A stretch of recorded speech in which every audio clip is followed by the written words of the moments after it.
Hello everybody, this is me, All of the Cheese, and today I'm bringing you a video talking about one of my personal favorite games of all time, Silent Hill 2. Releasing on September 25th of the glorious year 2001, Silent Hill 2 was met with much success, selling over 1 million copies, and became the best Silent Hill game so far, and it would continue to hold that title for the next 22 years until October 8th, 2024, when Konami licensed Silent Hill off to Bloober Team to make a remake of that glorious second game. Silent Hill 2 is one of my first survival horror games, coming second after I beat Resident Evil 7 at a friend's house a few days prior. Yes, I beat all of Resi 7 at a sleepover, but I didn't have a PS2 yet, or $200 for an original copy. But what I did have was a computer and YouTube, so I decided to emulate the game. And it was a great experience. I love the story, characters, music, atmosphere, and just overall game in general. And when I heard Konami was remaking it, I decided to take a crack at streaming this glorious game. And it went less than ideal, but believe me, it can run. Here, look at some footage I got while running a private stream. But either way, I just decided to wait until the remake came out and stream that. And when it arrived, I hopped on my PS5 and began to stream. Little did I know this would become not only my favorite Silent Hill game, but my favorite survival horror game of all time. Now, I would like to say this video is a complete rundown of the remake, and I will be going over all of the story, so if you don't want spoilers, leave now. I would also like to mention that all the footage from the original is not mine, and I would like to thank Silent Hillside for the footage. A link to their channel will be in the description.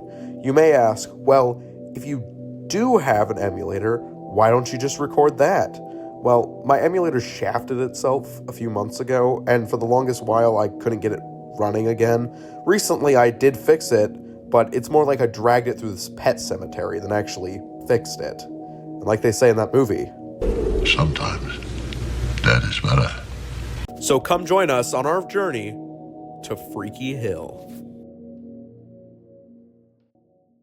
Silent Hill 2 stars the protagonist James Sunderland on his journey to Silent Hill in hopes of finding his dead wife, Mary. Now you might be asking, why is James looking for his wife that he knows is dead? Now, that's because he got a letter in Mary's handwriting in the mail telling James to come back to their special place in Silent Hill. I started my run by messing around with my settings for 5 minutes, and most importantly, letting chat decide my difficulty, which was normal combat and hard puzzles, which hard puzzles would come to bite me in the ass later. But when we begin the game, it's in the nastiest bathroom I've seen. Like, there are worse bathrooms, but not one I've seen in the game. Then we get an iconic shot before leaving the bathroom, and I gloss over this golden fucking comment. By the way, I will be highlighting certain chats because they were either funny or just conversation starters. Anyways, the first thing I try and do once I get control of James is leave. Leave Silent Hill before I even consider getting into the town. Oh, you know what? I'm going to take my chance. I'm going to just leave now. I'm just going to go. I'm going.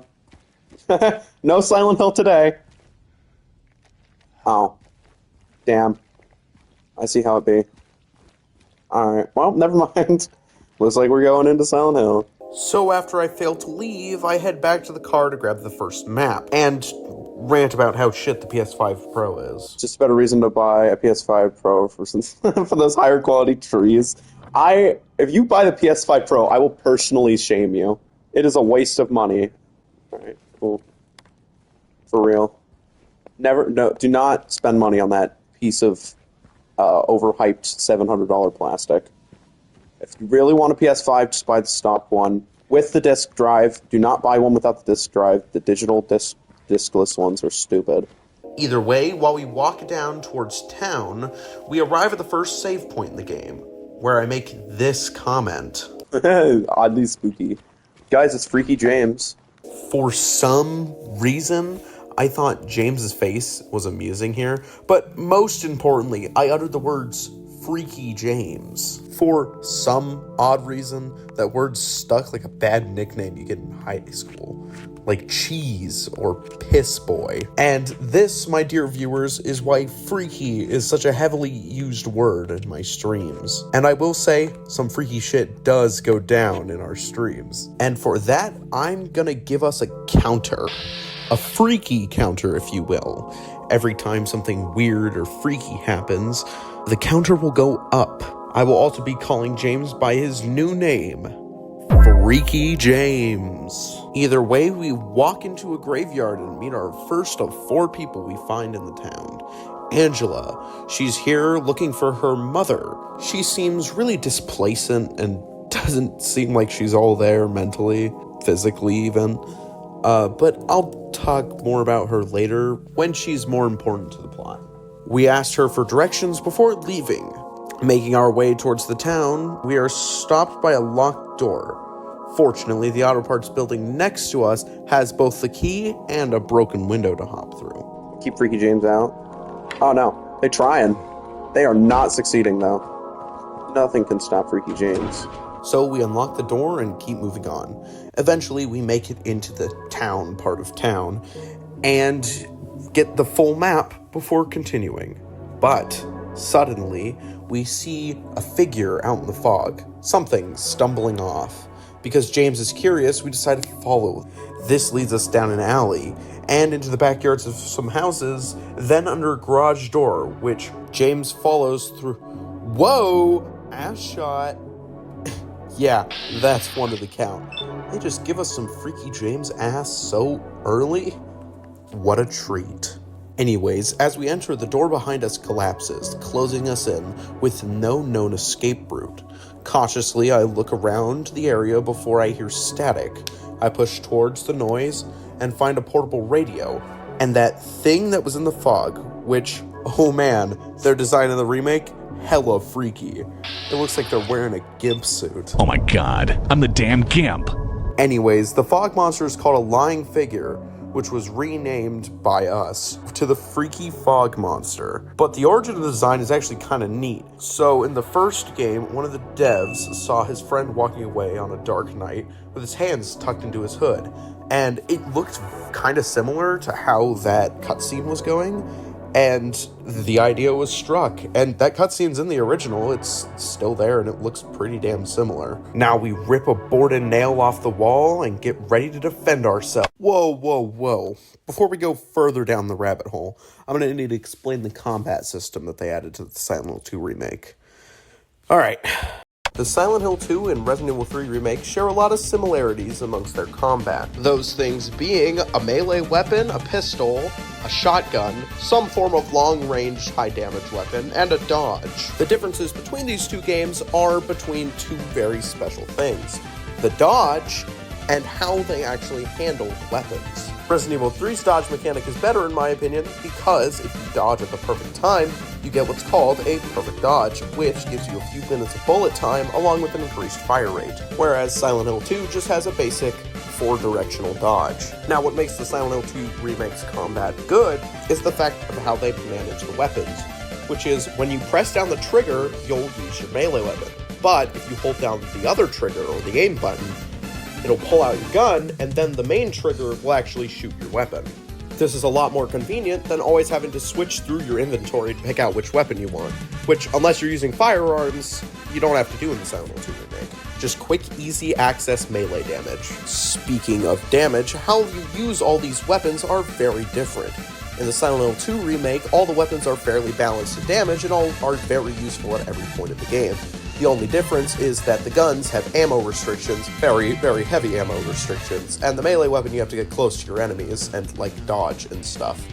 Whereas in Resident Evil 3, the knife does absolutely no damage and all the guns are better. But that's counteracted by the fact that the guns in Resident Evil 3 always have ammo. They always give you ammo because you're supposed to use the guns. The knife is really only used to break open yellow crates. Either way, I like Resident Evil 3 and Silent Hill 2. Back to the video.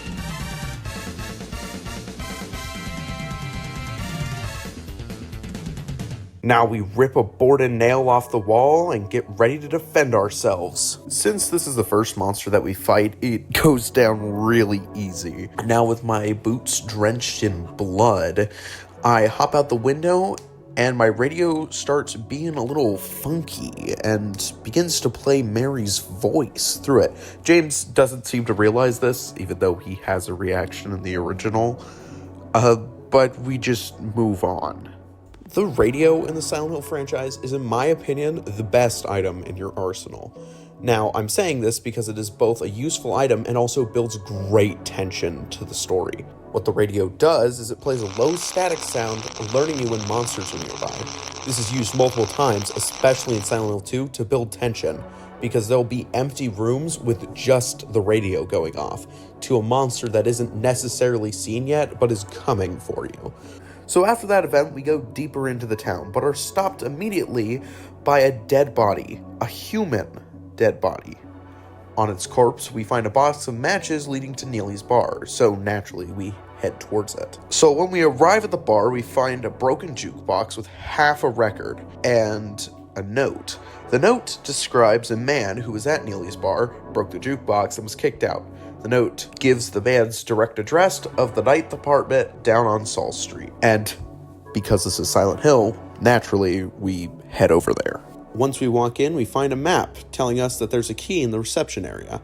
I push a box out of the way and grab the key to apartment 5. But before I head there, I make a detour to the pharmacy attached to the apartments. There I obtain heroin.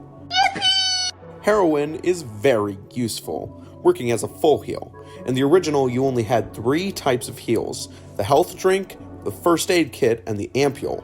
In the remake, you only have the health drink and heroin, which, by the way, heroin is called a syringe. It is not actually heroin. I need to specify that for the YouTube gods. One of the nicer things about the remake is that the heals are also mapped to a button, much like the weapons. Triangle, at least on PS5, will use a heal, and holding that button down will use a syringe. This is also a better addition to the combat loop because it removes the need to enter the inventory, unlike Resident Evil 3, for an example. But I would like to say you could take this as both a blessing and a curse because it makes the inventory in the remake completely useless. You don't need to enter your inventory for any items. This removes one of the key elements of every survival horror game, which you could take as a bad thing. But my view on this is that all survival horror games should keep the inventory, except for Silent Hill. Why Silent Hill? Because in the previous games, the inventory has always been bottomless. You've never needed to sort any items, and the inventory has only really been there so you could, use your items and switch out weapons and stuff. So removing this pause between combat to either change weapons or heal is completely gone now, which for Silent Hill fits and definitely helps with this new combat system. Anyways, we enter apartment 5 and crawl through a crack in the wall before jumping out a window onto the fire escape, which leads us to the 3rd floor, where we find a bathroom with a hole in the wall about shoulder level. And oh man, do you know what this motherfucker does? When you find a hole with complete darkness behind it, what would you do? Well, like a reasonable person, walk away. James is not a reasonable person. Oh, yeah. Put your arm in there, James. Stick it in. Oh, yeah. Stick it in the mold hole. I like how creepy that sounds. But apparently James is smarter than us, and now we have a piece of the jukebox, specifically the 2 key. I don't know why it was here. Did the guy that broke the jukebox put it in the hole? I mean, this is his apartment. What the hell? When we exit, though, we find another body, one with a map. The map has some markings telling us to go to Groovy Music Records and the Texan Cafe. At the cafe, we find a quarter inside the cash register. Now I know why this town's abandoned. This cafe was making a single quarter. Unbelievable.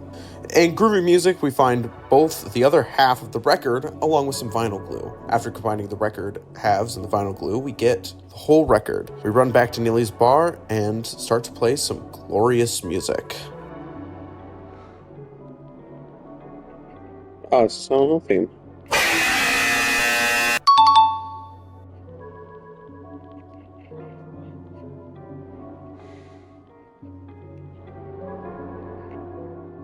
James enjoys the music. Good on him. Picture tickets.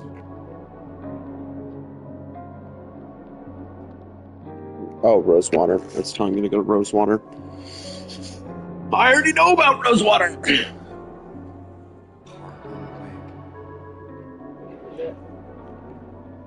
Spent the whole day there. Listening to this music makes James remember spending time with Mary in Rosewater Park. So now we have a definite location we need to head to. For some reason, the jukebox just explodes and a key falls out of it. This key is to the back door inside of the bar. I'm not even going to ask why any of this happened or why this is here. It just is, and I'm going to roll with it. In the back room, we find a note explaining that a guy came to the bar looking for someone and hoping to drive out of town with them. But he was just so blackout drunk that they wouldn't let him drive, which is probably for the better. His car's in the back, and apparently he has the keys to his apartment on him. Specifically the keys to the Woodside apartment, which has a gate leading to Rosewater. So, we're going to go check that out. We find the guy's car and get the keys. So now we're ready to head over to Woodside, but the town has some other plans. Out of nowhere, the fog thickens and the strong winds appear. The streets start flooding with lying figures, and we're ambushed by multiple of them. Now, this is when the game takes off the training wheels. This starting session of the game is like your tutorial. Now that you know all the mechanics and basically what to do, they're not going to hold your hand anymore. Get ready for how ball-smashingly difficult this game could be at times. Now, I am a dumbass. I'm very oblivious to the environment. And this small bit of the video took me 1 hour and 23 minutes to do. This small little section that I've been explaining took me 1 hour and 23 minutes. This is crazy. Mostly wandering around, not knowing what to do. But either way, we make a break for the apartments, and when we make it to the door, it shuts and locks behind me. So Silent Hill 2 is split up between 4 environments. In between these areas, you wander around the town itself. These main areas are filled with puzzles and tons of enemies. Silent Hill is like a hub, and the main areas are within this hub. My best example of this would be something like Ocarina of Time. Hyrule is the hub, and the temples are those main areas of interests. Anyways, we are locked inside of Woodside, and this section is the most ball-breaking difficult section in the entire game. We walk into the reception area, pick up the map before discovering the second worst puzzle in the entire game, the dreaded coin puzzle. But first, before we actually, solve the puzzle, we gotta get the coins themselves. The first thing I do is go up to the second floor, where I stumble upon a room with light coming from inside. In there, we find the flashlight and a new enemy, the mannequin. These sons of bitches are the worst enemies in the entire game. They are super aggressive and like to hide around corners. Either way, this first one is easily dispatched. And interestingly enough, the torso where we find the flashlight is wearing Mary's outfit. This has a meaning, but I don't remember what it is. We also find a key to the courtyard in here, so I wander down over there next. Out there, we push over a thing and climb into the other half of the building. There, we find a key behind some prison bars, but when I reach for them... Oh, wait.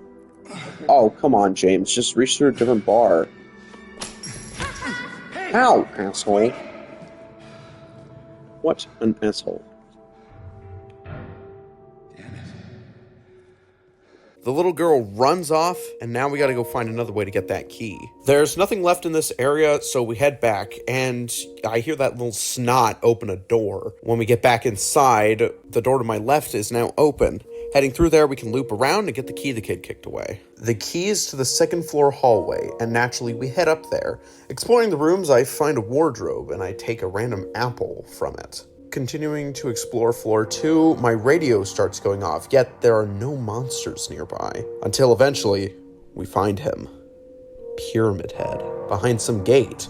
He doesn't do anything, just kind of stands there bathing in red light. We move on and find one of the coins stuck in a garbage chute, so somehow we're gonna have to clear that blockage. But that's a problem for later. Now we continue exploring.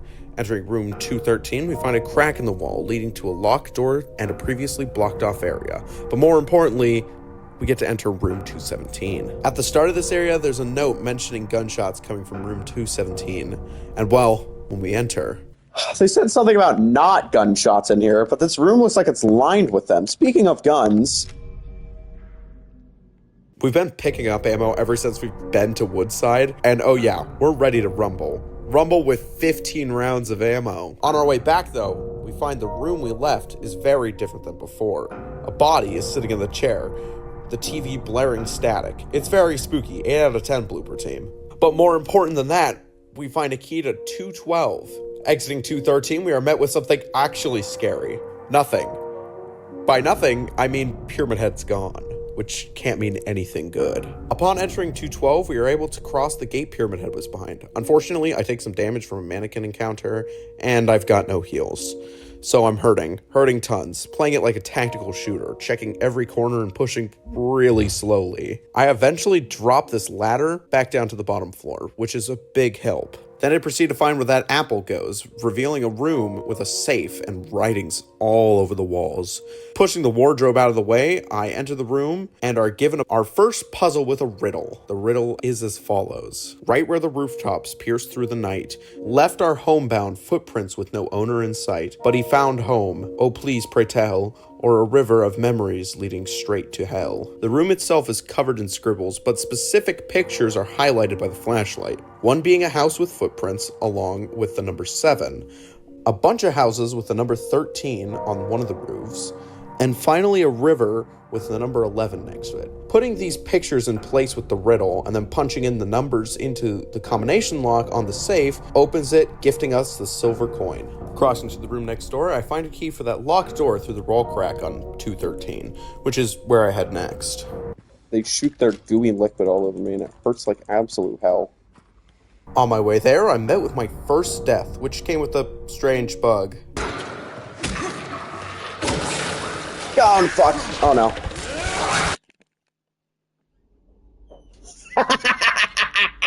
That is the worst you died I think I ever had. It just instantly cut to black.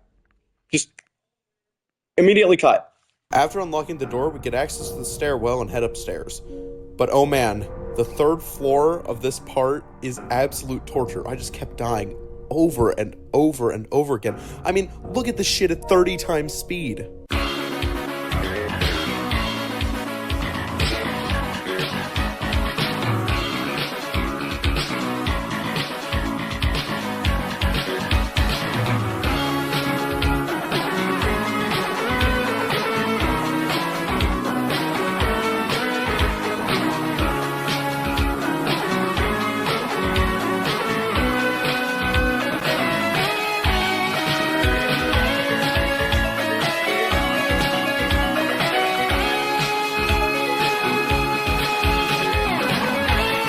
Total suffering.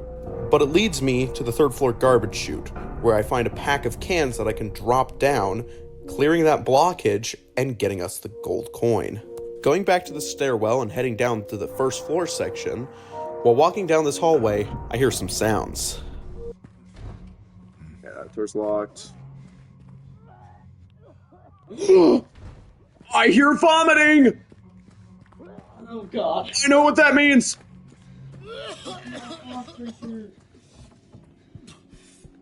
Ah! Hey, Oh, let's go. who's there? It wasn't me. I didn't do it. I didn't do it, I swear. Hey, are you okay? Stop it. I didn't do anything. He was like that when I got here. What guy? He? Who? Oh, you What? mean a man back there in the kitchen? There was a man in the I kitchen? didn't do it. I swear I didn't kill him. It's all right. I'm not saying that you did. Look, my name is James. James Sunderland. Eddie. Eddie, this fat, disgusting piece of shit. He looks like every WoW player. He's the 2nd character we meet, and Blooper Team did him dirty. I mean, he looked fat in the original, but man, he looks goddamn obese. We leave Eddie to vomit his guts out while we hop through a broken window outside to the pool, where we find a baby carriage and 5 lying figures. After murdering all the lying figures, I grab the final coin from the carriage. Then, we walk back inside and move on to hell. This goes here, and then the woman is here. We play at one document, the one who swore, the one so gallant that fled Daydream as far has fled from the day's sheen, so he's not near the sun. Oh, whoa, hold on. Okay.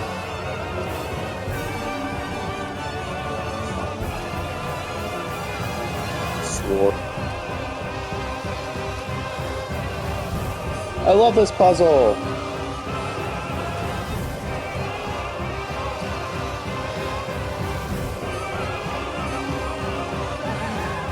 Hello? Go. Alrighty. God. If his blade strikes from which the roof doth rise, follow it. This puzzle took me 20 minutes to do. 20 fucking minutes! This puzzle took me 4 in the original. The coin puzzle is split up into 4 riddles. 4 riddles. 4 riddles that I spent 20 minutes solving. I'm not gonna waste your time explaining this puzzle. That took me 20 minutes to just read a bunch of riddles and just do fucking nothing. Just spend time moving coins around and just... So after solving it, we get the key to room 201. Heading up there, we're greeted by something bad. Really bad. Cloth?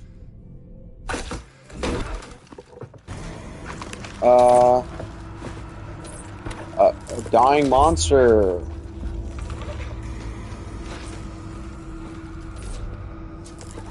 Holy shit. It's freaking midhead. It's getting freaky. Freaky hill.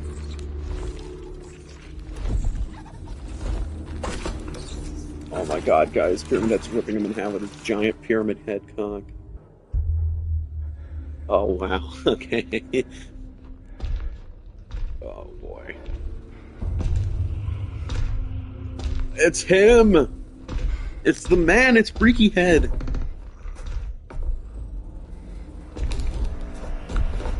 Oh. He's contorted in some weird ways.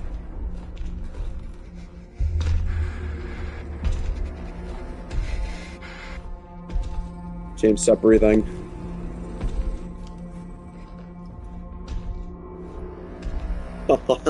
This cutscene's way better than the original.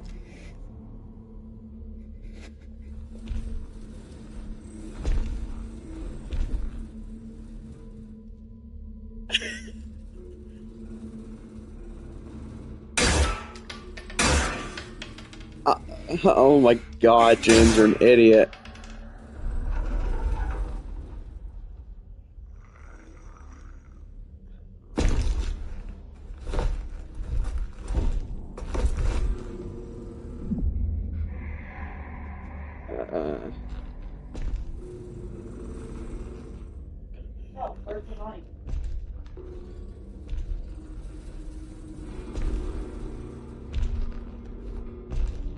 Damn. You don't even have the great sword right now.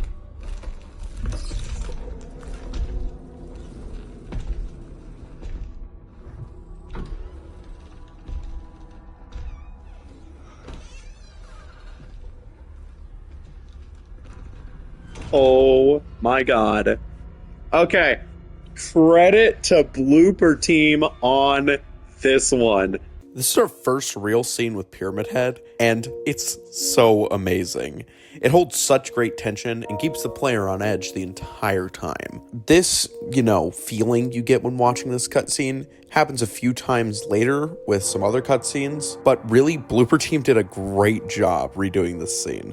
Props to them. With nowhere else left to go, we follow Pyramid Head through the strange door and into the other apartment building next door. Now, we are no longer in Woodside. We're in Blue Creek Apartments. But not only are we no longer in Woodside, we're not in the normal world anymore. We're in the Nightmare World. The Nightmare World, also called the Other World, is kind of like the Upside Down from Stranger Things, except instead of Hawkins, with some vines and mold in the air. But it's Silent Hill, mangled by whatever trauma the person in the town is currently facing. The other world can look different between different people based on what trauma they're dealing with. In James's scenario, it's created out of blood, mold, and rust. James is dealing with the death of his wife due to a disease slowly killing her, hence why the other world looks like this. The mold and rust are referring to the slow decaying of his wife's health state, and how he is absolutely powerless to stop it. We see the town how it is because James remembers his experience here with Mary fondly. As a result, the town is in complete dismay and is in somewhat of a working order, just abandoned. But the reason for the fog is still unknown. For now. So we head onward into Blue Creek and are met with a completely new addition to the remake, a new variant of Lying Figure. The remake has a new version of every monster except bosses. So this new Lying Figure variant is super weak, but can spit way more damaging acid that will also do over time damage. But the real kicker here is the fact that it explodes into a puddle of acid on death, which is how it killed me. Twice. Yeah, I was pretty ass at the start of this run. I swear, I got better. Walking further into the other world, we find a clock with all the hands missing, but also another riddle. I'll read it when we put back the hands. We also walk by a door with an M scratched into it and a door with an H scratched into it. Heading into the apartments, we are able to find a radio hung from the ceiling by chains. One of the chains led to a pipe with a missing valve. Walking into a different room, we find a key to room 306 and a pipe with a valve. Turning the valve releases one of the chains along with spawning some enemies. Entering room 306 and exploring a little more, we find the next valve. Turning it releases another chain and blows off the valve, letting us take it. This section is going to be super fast, by the way. That's because most of Blue Creek is just combat, and I'm not going to explain every encounter for you.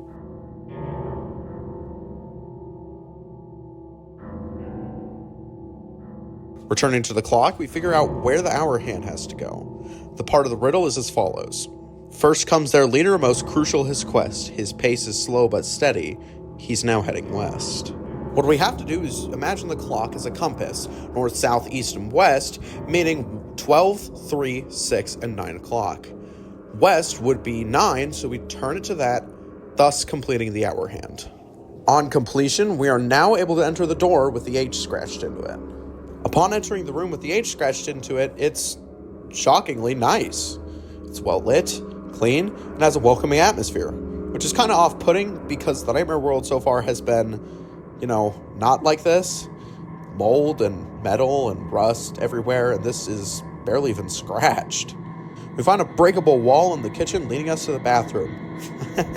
And you know how James stuck his arm in that hole earlier in the game? Well, $2.31 says you can't guess what happens next. Oh, am I gonna have to? Oh, man. James, why is that your first instinct?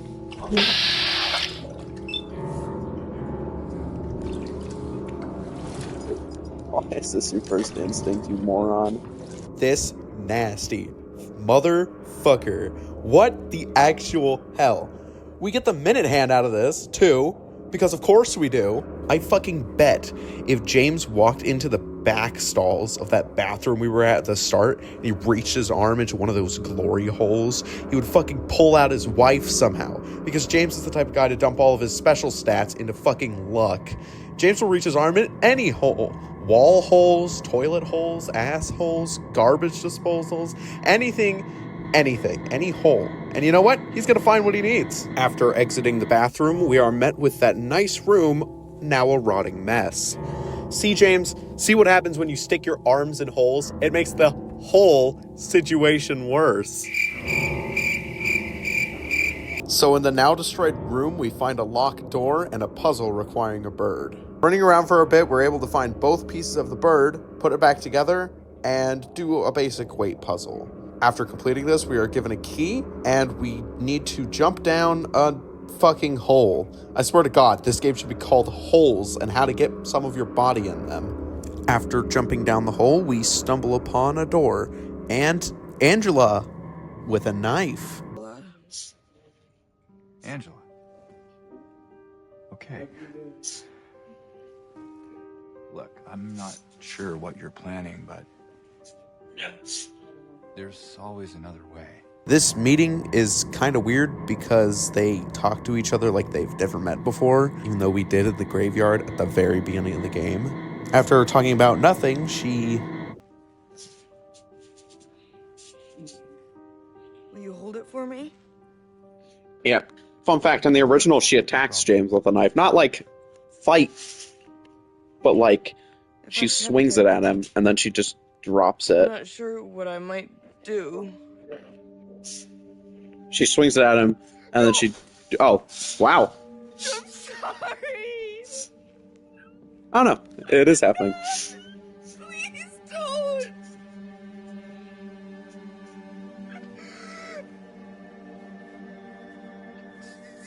Don't come closer. I have a gun!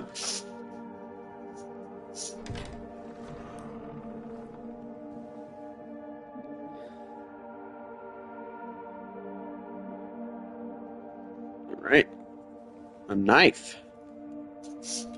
Now we're talking.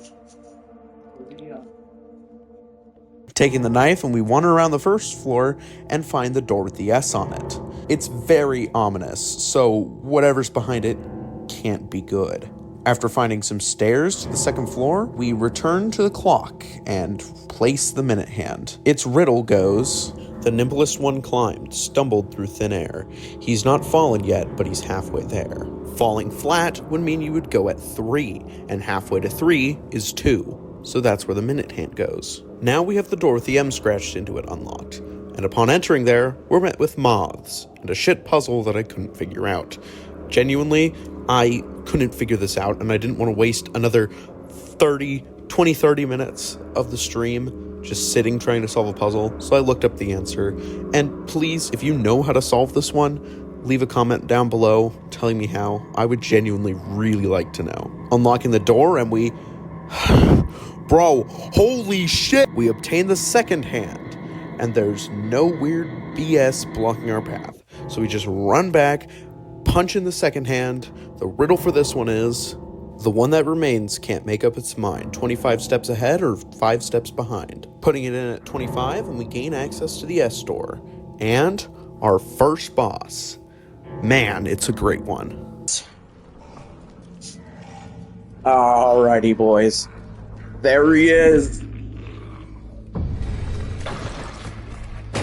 Freak him at head. Oh, we got Betrayal going. One of the best boss fight themes ever. Our enemy, the Pyramid Head. Or as the game calls it, the red pyramid thing, which is not what anyone calls it, or is going to call it. This fight has a really cool quirk to it, where you can fight him if you want to, but you don't have to. This fight has a timer running in the background, and when that timer runs out, the sirens will blare and Pyramid Head will just kind of leave. But fighting Pyramid Head decreases the time that it takes for that siren to play, meaning that it is good to do that, but it is also a waste of supplies. I fight him because I want to, because it's cool. It's better.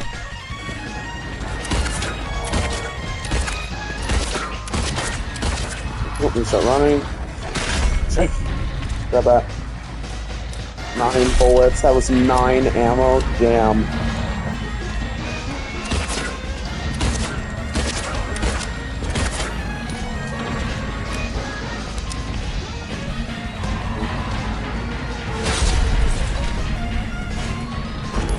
Oh no. Oh my god, I'm so happy I missed. He missed there. 1 full health. Oh shit. Oh fuck. Oh no, oh no, no, no, no, no, no, no. How's that? Oh my god, I did it.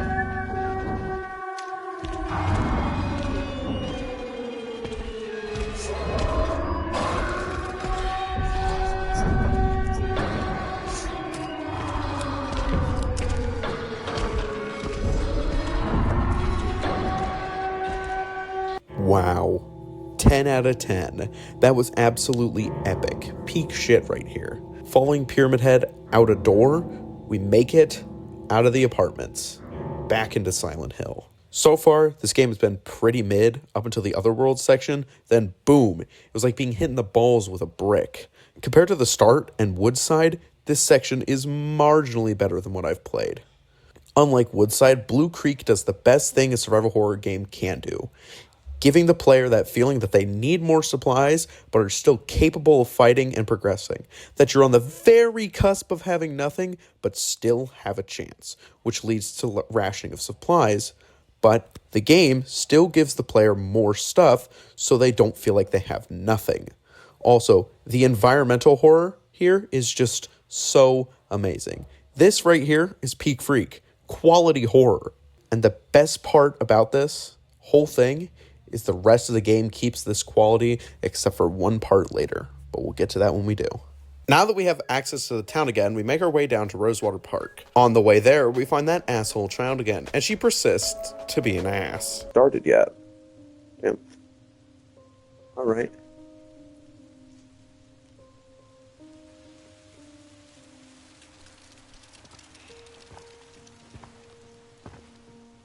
Hey. It was you, wasn't it? You're the one who stepped on my hand. Oh, you're that little rat. Maybe I did. What's a little girl like you doing here anyway? I don't know. What's a big dum-dum like you doing here anyway? Hey. What a stinky. That's not very nice. Yeah. Did your parents teach you any manners? Yeah, James, lay it on that child. What you got there? Fuck that None of your kid. business. You didn't love Mary anyway. What? Hey, wait! How do you know her name? She's your daughter, James. How did she know Mary? I don't know. Wait till later, then I'll tell you. Making it to Rosewater and then down to the waterfront, we walk onto a gazebo and find something odd. Wife? Is that our wife? No, it's not our wife.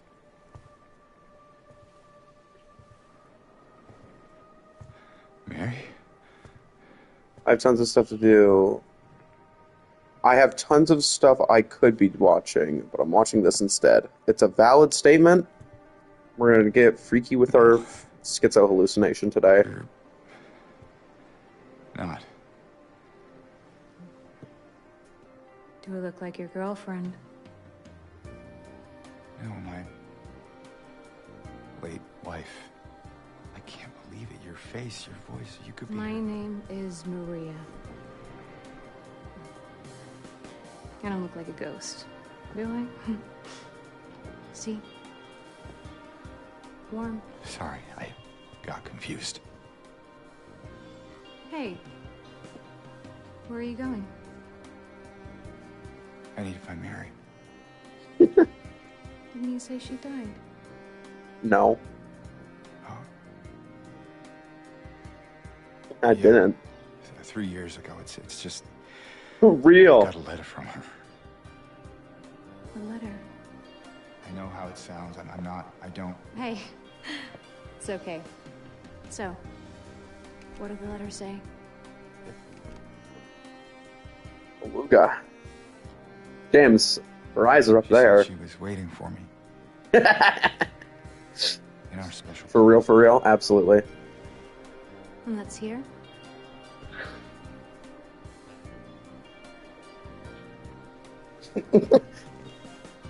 Anyway, I haven't seen her. Is this your only special place?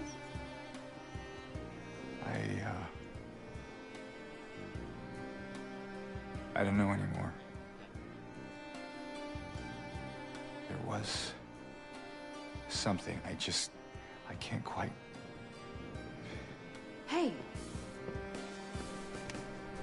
I think I might know. I mean, there's this one place. Not far from here.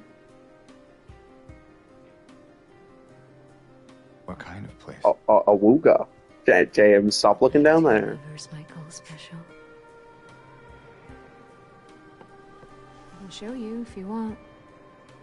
Listen, you keep talking like that to me. I'm gonna show you a lot more than just. Something else to do. Wow. Hey, easy there. Screw Just pot messing hill. with you. This is freaky hill for real. Come on. It's this way. You're coming with me? Can't you just tell me where it is? Wait. You're just gonna leave me here? Yeah? Everyone else has run away in terror, barfing in toilet so far, so... Monsters around? No, I just... Is it because I remind you of her? I don't remember my wife having a butterfly You boob loved tattoo. her, didn't you? Yeah, I did. And... Didn't you? Alright, just... Come on. So it's okay. Yeah. Yeah. Alright, let's rock. Maria is weird. She's like an exact opposite of Mary. She has the exact same face, but her hair, personality, clothes, overall look is just different. But she's real. I mean, she touched us. And she says she knows where Mary might be. So we take off with our new companion. Unfortunately, we can't kill her. Yes, this was the first thing I tried. She can die, but it didn't happen in my run. So you won't be seeing any of that. As we make our way through town, we find a motel where we're stuck looking for a key to a locked gate. Entering room 106, we don't find anything except James remarks on something off. That there's something wrong with this room and that we should leave. Fans of the series will know what this is referencing. It's a nod to Silent Hill 3.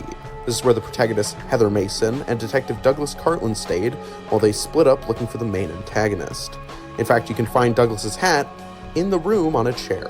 This is really neat, and I thought I should bring it up for you guys. Now, back on to getting that key, I enter room 108 and break open a wall to 107, where I find a note left by a mechanic telling us some information towards the puzzle. When we walk out of 107, back to 108, Maria is showing us her old outfit from the original, before we make our way back down to the receptionist area. After doing some math, we open the safe and get the key we need. Suddenly, though, Maria is attacked by a mannequin. I fucking whiff, and then save our new GF. The two of us run towards our location, and well, we're stopped by a giant chasm in the middle of town. We try to use a gate at a nearby house to go around it, but... It's about the outfit, is they changed James's outfit and they got rid of his patches, but he used to have patches on his outfit. James?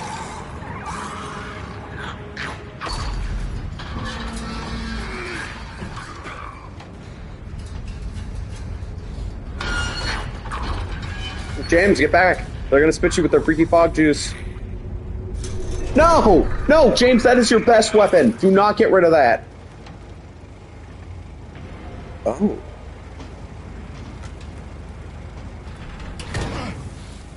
Oh. Oh. Goodbye, wooden board. Hello, lead pipe.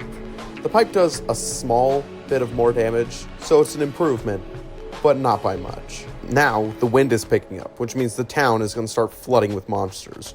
We dash through backyards, evading monsters, killing some along the way, and eventually we make it to a back alley where the wind stops raging and we can relax. But the back alley isn't just any back alley. It's the back of Heaven's Night, the local Silent Hills strip club. And oh man, this part doesn't disappoint.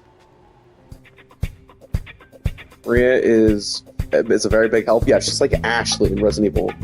Except I can't shoot her, which is immediately a plus.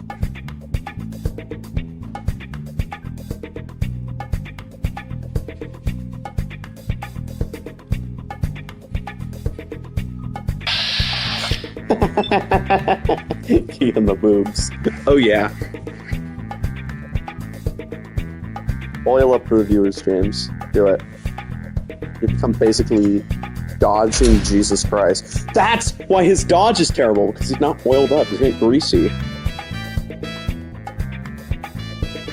He's not all greased up. Oh, is she gonna do a dance for us? Please dance for... Oh, yeah, baby! What?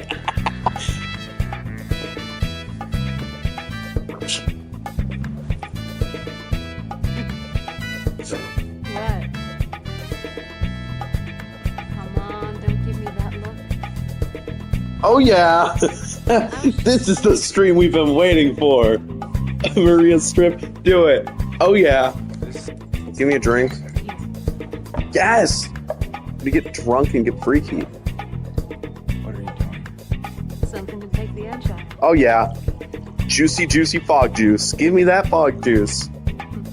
That water did not pour realistically. It's not water, but it's, you know, close enough. No? You sure? Oh, what the hell? Come on, James. Be that way. Here's to Fog. Who said the fog? hope undying. Oh, that's lame. I would have said freaky off fog. Yeah, James, come on. Come on. Come on, James. Come on. No. Fine. Take the shot. Take the shot. Take the shot. Take the shot. Take the shot. Come on. Do it. Oh, we're in a British pub. I just realized. Oh, you won't get a good point. I'm gonna do a little dance for you guys. You ready? Look.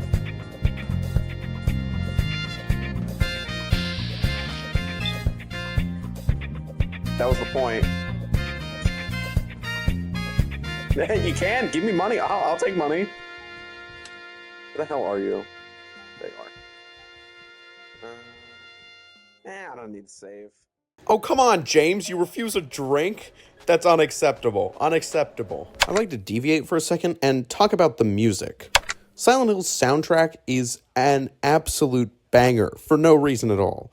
Stuff like A World of Madness, Null Moon, Alone in the Town, Personic Fairy Tale, Love Possum, The Reverse Will, Terror in the Depths of the Fog, Betrayal, and even Heaven's Night. Heaven's Night theme in particular is a banger. Now, that's not what I was playing a bit ago, but give it a listen.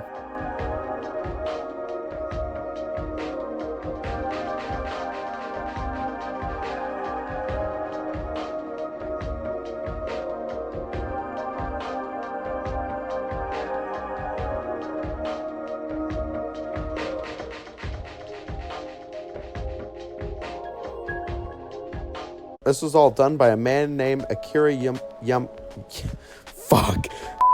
This was all done by a man named Akira Yamaoka. And there's one theme that's especially good for absolutely no reason, but I'm saving that one for later. After leaving Heaven's Night, we officially made it across the chasm that was blocking our path. And now we're at the place Maria was trying to show us. Passing through a gate, I'll let this scene play out because it's pretty good. It's a calming scene with a very good moment between James and Maria, which builds a relationship between the two that is missing sorely from the original. They just kind of seem like characters and not really companions. You just need to oil up your gates. And James and Maria. Type in chat if you want to see oiled up Maria. Actually, don't answer that question. Actually, no, do answer that question. Type in chat if you want to see oiled up Maria. I personally do not. But if you do, type in chat. That's it? A garden? A garden. There's a bit more to it than that. If you say so. I don't think I've been here before. Come on. She's just around the corner. She? That seems ominous.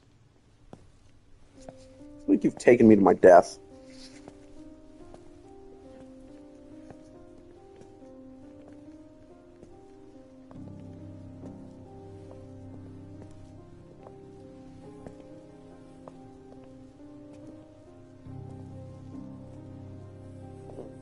Who is she? There's a story told around these parts. Kind of a local legend. Tells of a woman who was cast out. Sentenced to die on an island out on the lake.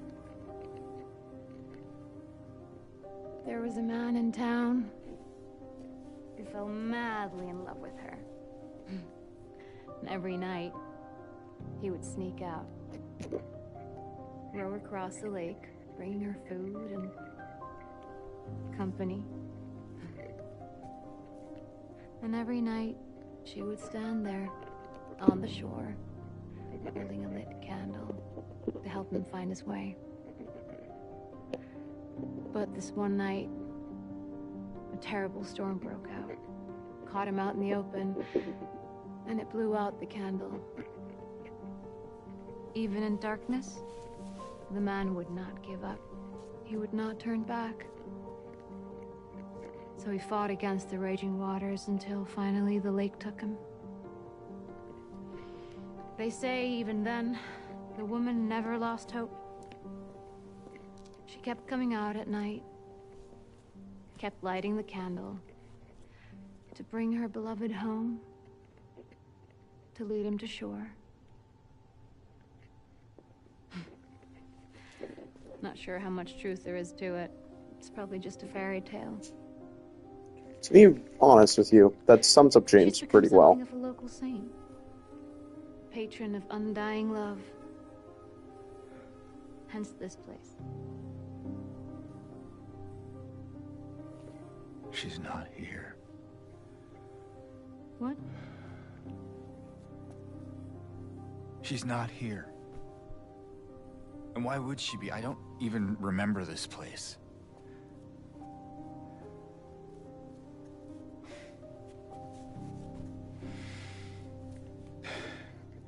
This was a mistake.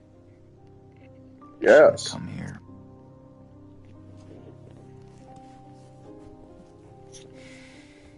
Hey. It's okay. There's plenty of other places to look. We can still... Come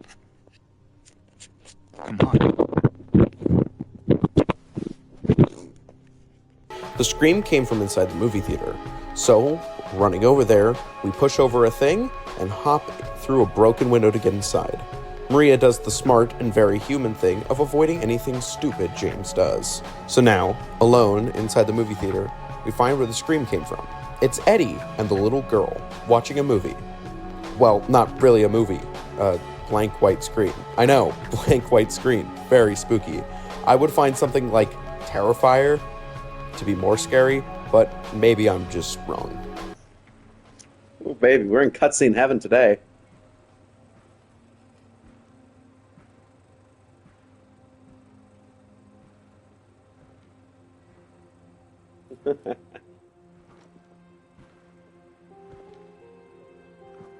Eddie? Oh. You're, James. James. We met back at the apartment building. Yeah, I remember.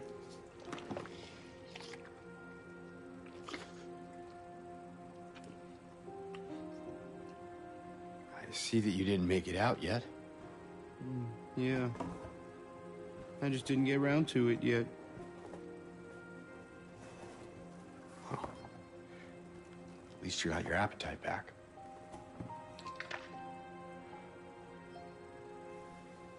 Oh, that was a tub of ice cream. I thought that was popcorn. You know, because we're at the Are you alone movies. here, Eddie? No. No. That's probably just Laura messing around. The little girl? Laura, is that her name? That's what she said. I'm gonna go look for her. You coming? Now you want me to come with you? Never mind.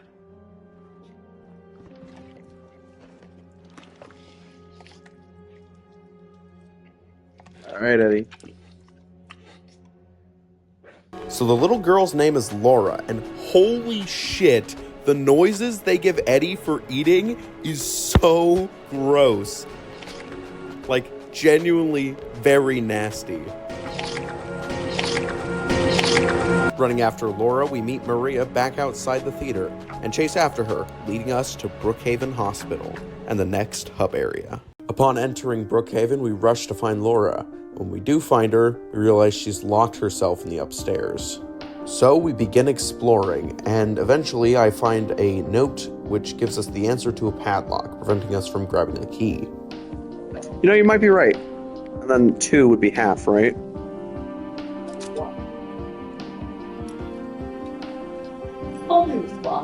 Wow. Thanks. Thanks, Miles. The key is to the basement, because of course it is. Heading to the basement, Maria tries the elevator, but it has no power, so we need to get that back up and running. We find the generator, but it's out of gas, so we gotta go find some. Exploring, I find an empty gas can, and eventually we find a fuel tank I can siphon some gas from. Returning to the generator, we fuel it up and hit the power button. Now we can use the elevator.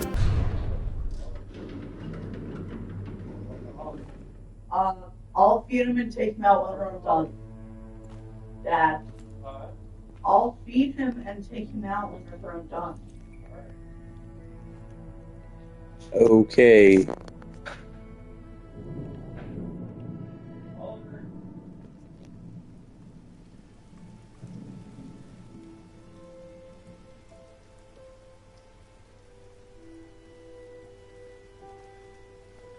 Okay.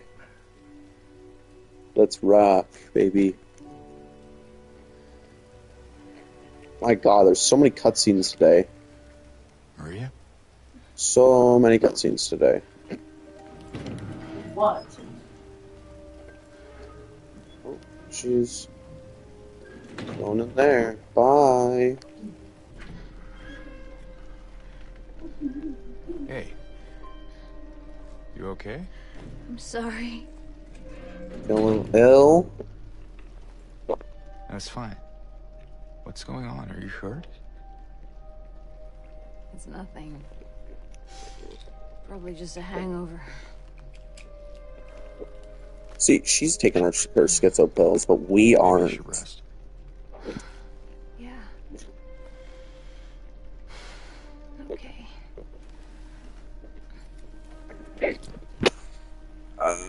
Broken glass. Real. Old. Totally trembling right now. Real. So, Some of the messages literally just showed up in chat. No, some of the old ones did. I'm gonna go look at Laura. I'll be back. We love drugs, kids. For real. For real. We have all those syringes in our inventory. All 4 of them. We're just carrying around a ton of used syringes. We're not used. ask you, What? what if you can't find Mary? Then I leave. What will you do? Leave. Leave. Go home. I haven't really thought about that.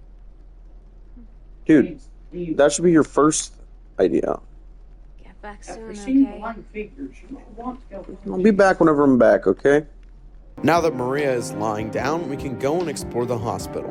And the first thing I find is a new enemy, the Bubblehead Nurse, a Silent Hill staple known for cleavage and pegging your ass with whatever melee weapon they have this time. This one goes down fine, but unless you use melee, you're okay. They're not that tough.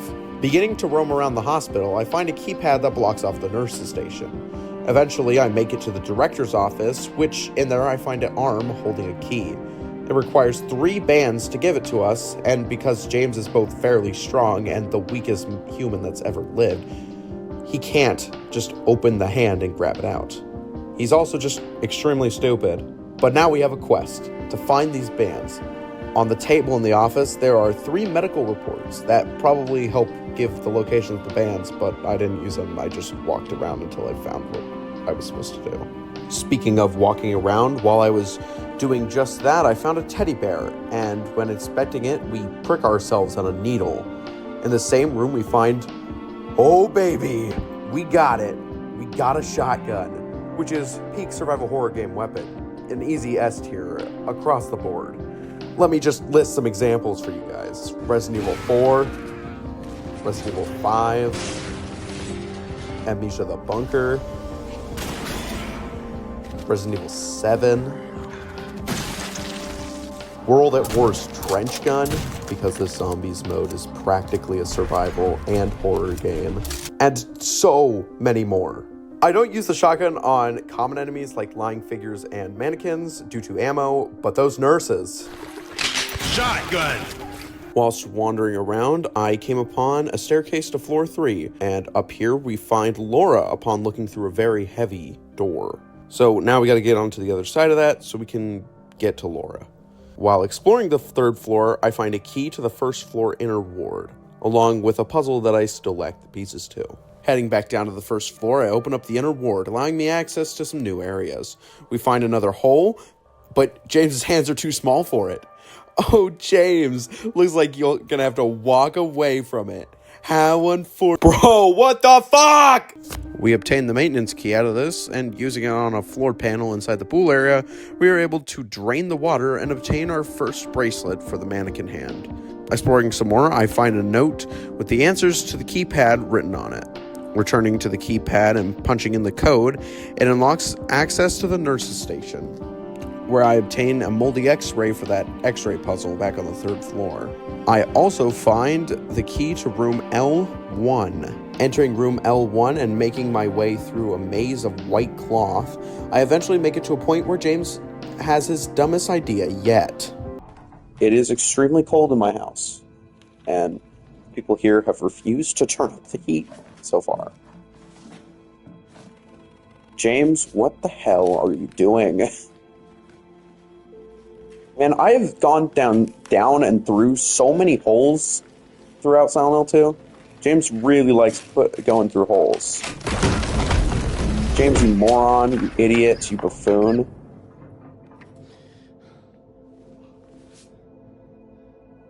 What the hell is even your goal here?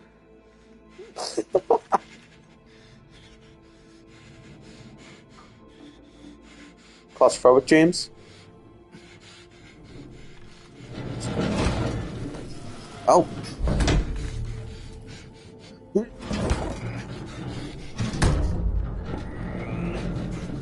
No, wait, James, there's stuff in there. Damn it, James. Just climb back up. Like, what the hell did he think he was gonna get out of this? Apparently I'm the dumb one, because he gets the next band. Man, this series makes no sense. With nowhere else to go after this, I wander around, eventually making my way to the kitchen, where I find mold remover, and using it on the x-ray we get a clean version of it. Bringing it back to the room with the other x-rays, we can now solve the puzzle. How to get the solution is we have to line up all of the scratches and marks across the x-rays until we get a code, which will give us 43712. And running back to a padlock that we found earlier, we can turn it, unlocking the area and grabbing the last band. Heading back to the director's office, we can now place all the bands on the mannequin arm and get that key, which is used to unlock the back area in the director's office, which after rearranging some books, we get the signs to a safe in the director's office. Let's try this one, this one, how about this one? Hold up, what if we did this? Holy shit.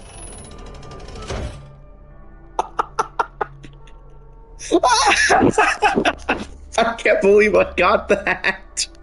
Which, when opening it, we get a key to the rooftop, and upon heading up there, we find a notebook. It's just... Oh boy!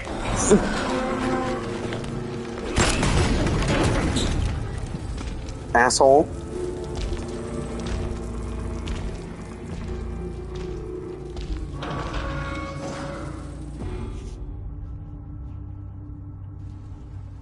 What a dickhead.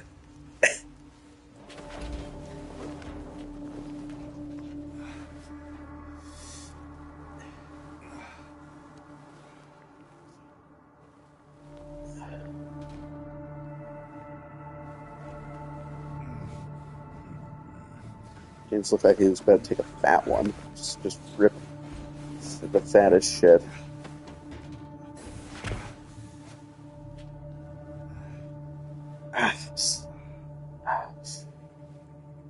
Where am I? We are now on the same floor as Laura, and when we find her, I'm going to strangle you with my fucking gun.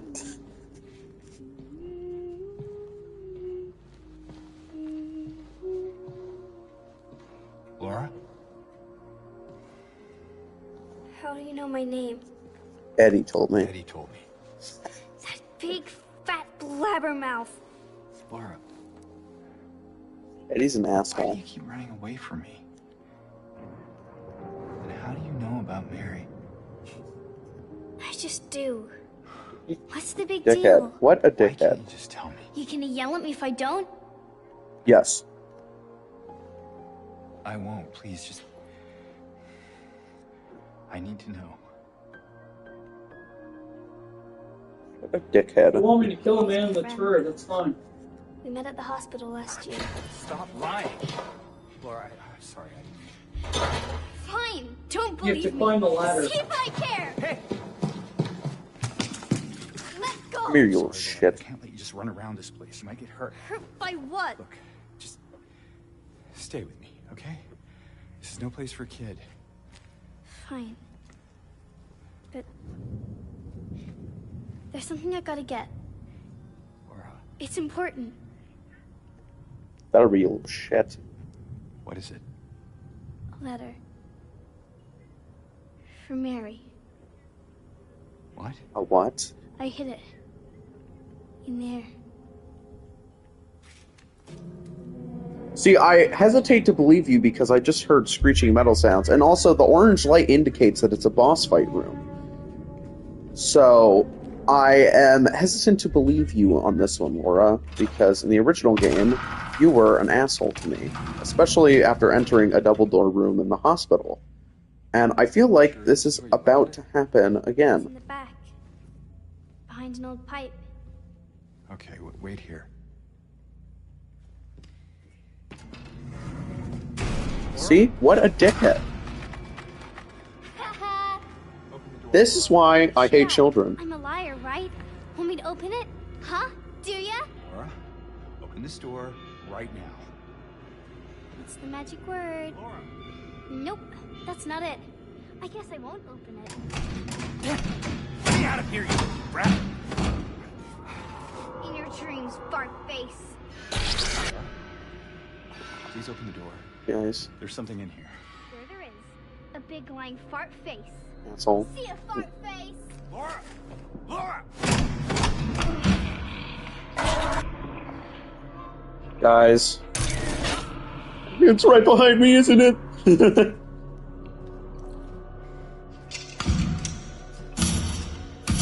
This boss fight in the original is so fucking bad. I wonder if it's better in the remake. Ah, it's boss time again. This right here is the flesh lip because it's flesh with lips. No, that's not lips. That's a Pussy! You're oiling me up. They're oiling me up for the fight, guys. Oh wow, that thing is breaking way easier than the original one did. This thing can hold 6? I didn't know that. To be fair, I've never had that much ammo before. It's always nice having people in the stream. Come on, top coffee table. I just wanna, what do you say? Just wanna kiss. I do not, yeah, let Freaky James get freaky with the coffee table, for real. Everyone wants to see it. What the hell? It's a spider enemy now? Come on, what the fuck? This is way cooler than the original. Owie! I can't see anything, dude. I'm so blind. Ow. Oh yeah. Get cooked.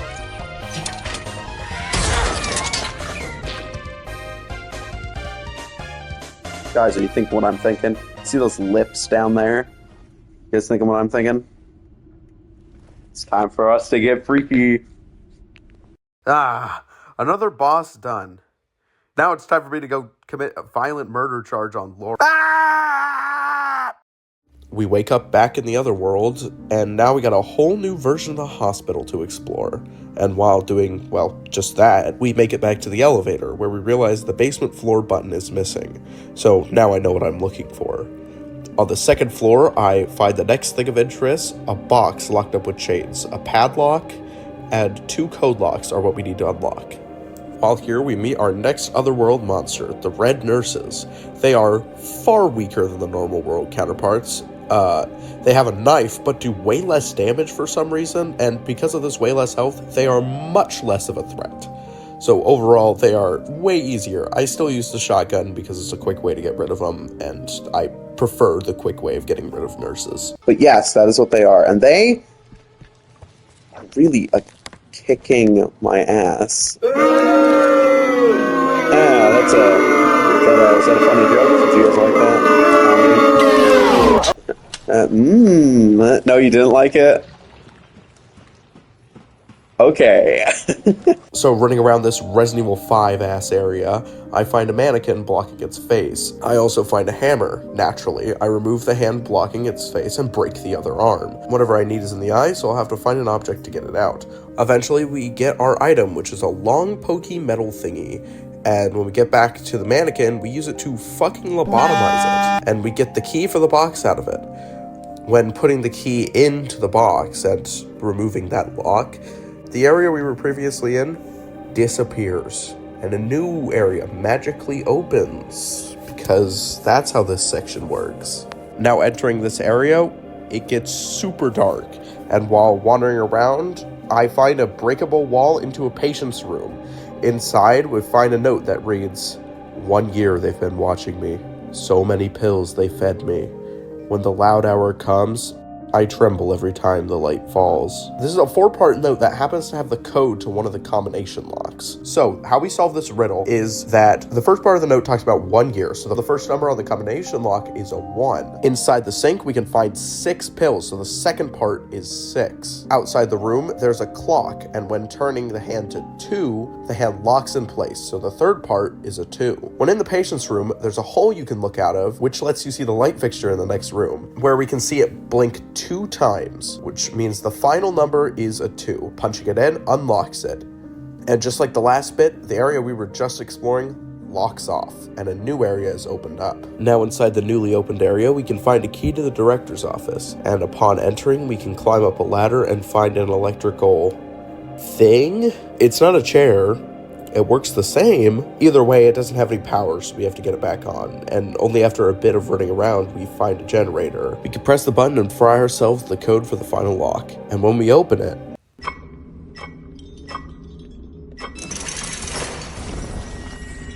I think I know what's going to be in here. Hello. It's going to be the elevator button key, and I'm going to have to go to the basement. Nightmare World. Which I want to do nothing of.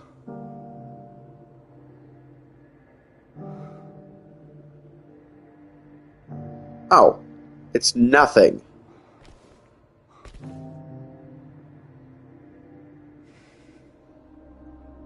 That's how I feel right now.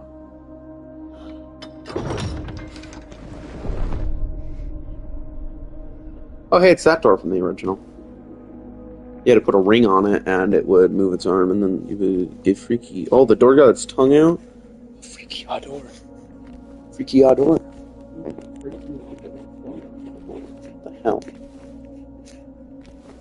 Oh, no, it's not something in its mouth. It's got the basement blood.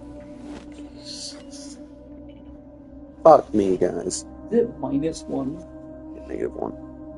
Guys, putting the button on and pressing it, we gain access to the basement. And on our way down, this happens. Oh my god! Welcome to another exciting edition of Trick or Treat, where you answer our questions. Well, I got this in the original. It gave me like 300 shotgun shells. Or you fail to answer correctly and receive the punishment. I never use this information, though I know what it's used for. While exploring the basement, we eventually find a ring and, well... Maria! Mary! Oh. Maria, I thought... Sorry. Maria! Anyway, I'm glad you're alive. Anyway? What do you mean, anyway? I was almost killed back there.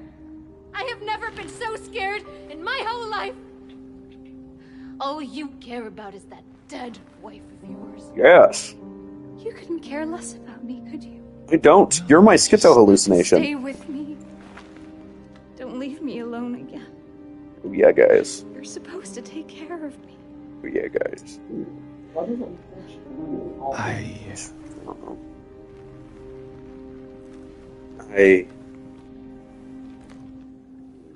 James, stop being so hesitant and start getting freaky. For once, actually freak. So what about Laura? You found her? Hi, Goober. Yeah, but she ran away. And slammed me in a room with a bunch of...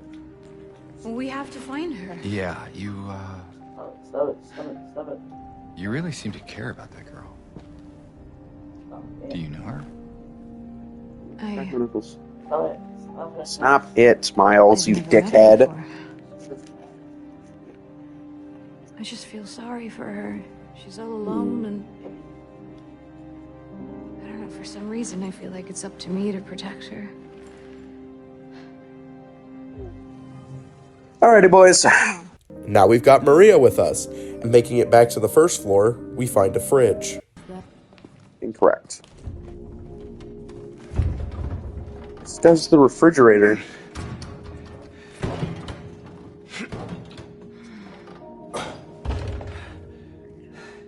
Having trouble there?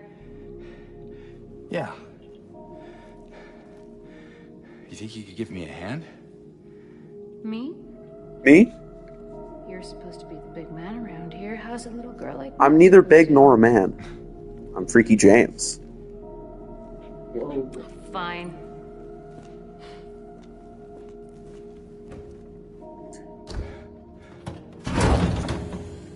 Oh, God.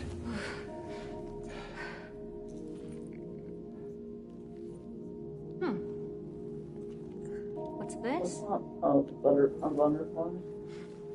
It's just the other ring I need. Yep. Not very cute, is it?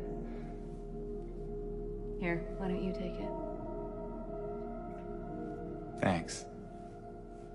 Thanks. Now that I have both rings, we return to the second floor and open that door with the lady on it. Let's just...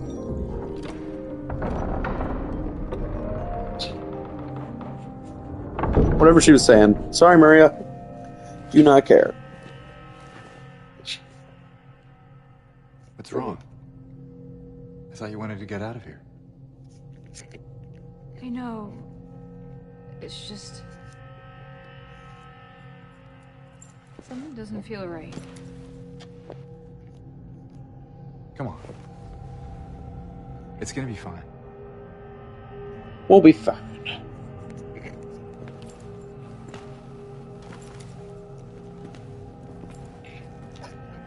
Guys, I think I know what's about to happen. But trust me. Trust me. Trust James. We'll be okay.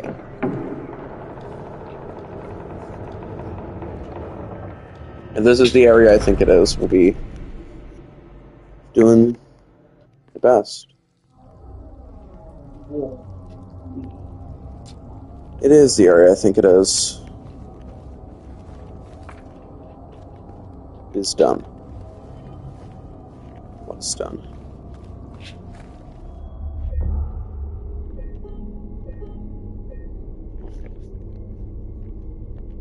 Really, 40 minutes. I'm saving here, man. It's worth it. Save. This is the staircase from the original Otherworld. Oh, yeah, no, it is this section. Alright. Gotta put on your running boots, Maria!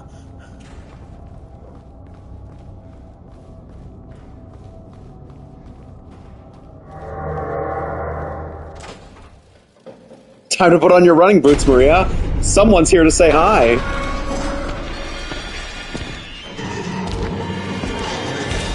Run! Run! Freaky Medhead! Oh god. Run!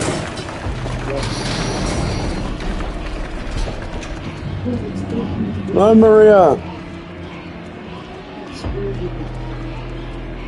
Fun fact, in the original, you were way faster than... Oh god. Fun fact, in the original, you're way faster than Maria, so she usually gets hit during this part, like, a lot. There! An elevator! Maria, no! Come on, hurry!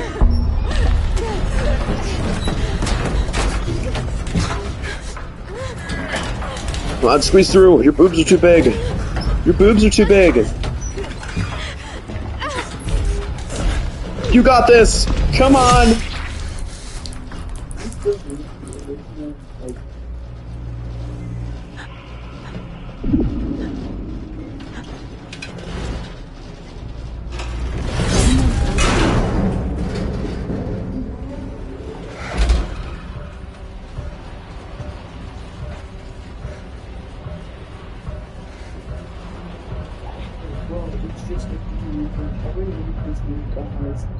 Guys, Maria's dead. This is a devastating moment for James. He has just practically watched his wife die. Again. Right in front of him. But James has to keep moving on. For Mary. We need to get Mary back. And our only lead... is Laura. Now that we've witnessed Maria's death, the town has changed into what James is feeling. And as a result, we are stuck in the other world. We aren't coming out anytime soon. Oh, that's right. I'm supposed to be going the opposite direction. Portland core? Real. This is what Portland's like, though. Especially the breaking of the windshields. While running around dodging monsters, I eventually make it to a payphone. Motherfucker.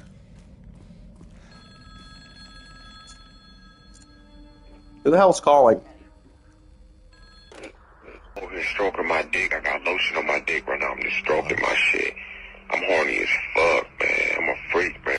Or perhaps you're a fool. The truth always betrays people. You should know.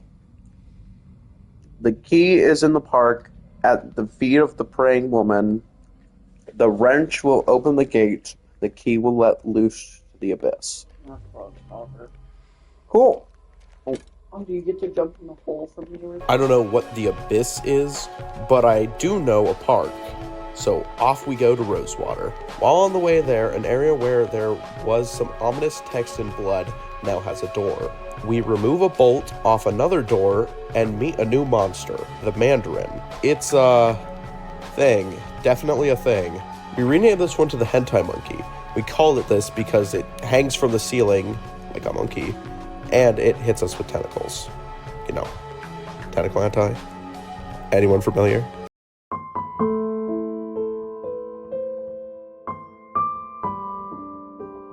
When we make it to Rosewater, we meet back up with someone familiar. The original. Oh, what the?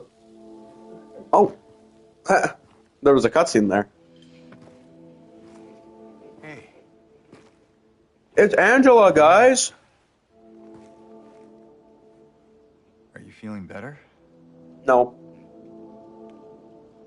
This place is different from what I remember. Yeah, we're in the nightmare world. I wonder why. So Angela just talks about her mother again and then pisses off. If you're wondering why I'm skipping past all the cutscenes with Angela in it, this is why. They're all the same except for some later ones. All the ones I show in full are different. These ones that I'm skipping over, they're the same cutscene, copy and pasted, over and over and over again. After this, I dug up a key to the Silent Hill Historical Society, and when I enter, I see someone familiar, Pyramid Head. And this is like a bad omen to this whole area. Heading to the back, we find the stairway to the abyss. When down there, we figure out where we are. We are at the Toluca prison, which is Silent Hill's own Alcatraz. What a fucking great location to be in. Absolutely fantastic. Fucking awesome. We moved from Nightmare Hospital to Nightmare Prison. Isn't this just fucking great? After we explore a bit, I find a hole that drops into complete darkness. With nowhere else to go, we jump. After somehow not breaking our legs, we are now trapped in a room with no exit. No way to get out. We are truly fucked. Or are we? We find a loose wall and break through. We are now in an area with knee-high water. Toluca Prison was known for flooding because of how close it was to the water. So I guess this is on point. Eventually we find our next hole, but it's locked up by this prison door. And when we find the key, the room we are in fills to the brim with bugs, and the door locks, along with our flashlight turning off. When our lights are on, we attract more bugs. So we are in the dark for this, which this part is great horror. You have to make it in complete darkness, with the sound of enemies all around you. There's a code lock on the door that'll open, but we don't know the code. But if we do turn off our flashlight, we can see that 2, 3, and 9 are all highlighted.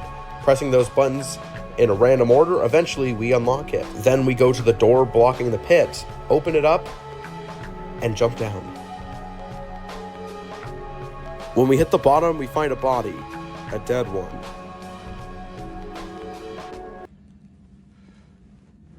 Guys!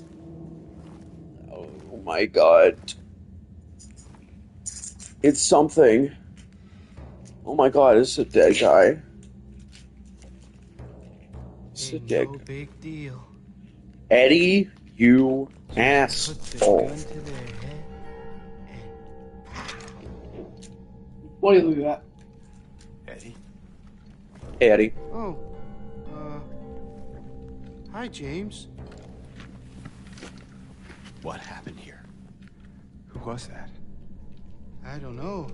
He just came at me. Okay. So he attacked you. You shot him. Yeah. Yeah, that's right. He made me do it. Okay, calm down, Eddie. Any idea why he would do that? I don't know. He came out of nowhere. Tried sneaking up on me in the dark. I heard footsteps, so I turned back and he was right there. And you could tell that he wanted to hurt you. Well, yeah, I mean, the way he looked at me, I just had to do it. He looked at you? I thought you said he came at you. Yeah, I mean, I could see it in his eyes.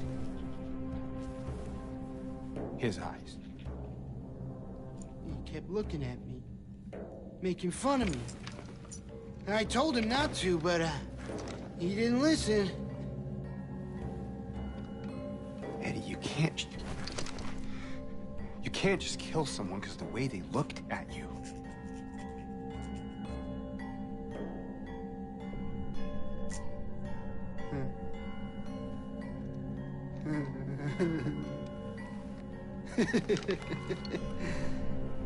You should see your face, James. I was just joking. The guy was dead when I got here. I got you, didn't I? Well, anyway. I don't think he was dead when I got here. Better get going. Better get going. What an asshole. You're gonna go out there alone? Yeah. Leave it. Remember when I was talking about great tension in scenes? Yeah, the next few scenes with Eddie are the ones I was mentioning. While we are on the topic of stuff I've said, remember when I was talking about the other world? Well, James has a unique ability to see other people's other worlds. And we can see Eddie's is cold. Just a frozen, icy tundra. We picked this out because the spot manipulated by Eddie is covered in snow and ice. Also, we can always see Eddie's breath, even back in the bathroom in Woodside. This mimics how Eddie sees everyone else as cold, heartless bastards, just out to get him. Well, anyways, we gotta continue on our journey for Mary. So we begin to explore the prison. The first room I enter is the armory, and like a toy behind glass, we view our next weapon, the rifle. I'll get to it when I do. We find a church area, and on the altar there's a very heavy weight. Then I make my way to the main area with all the cells, and... Oh, what the fuck? Why is it on the fucking timer?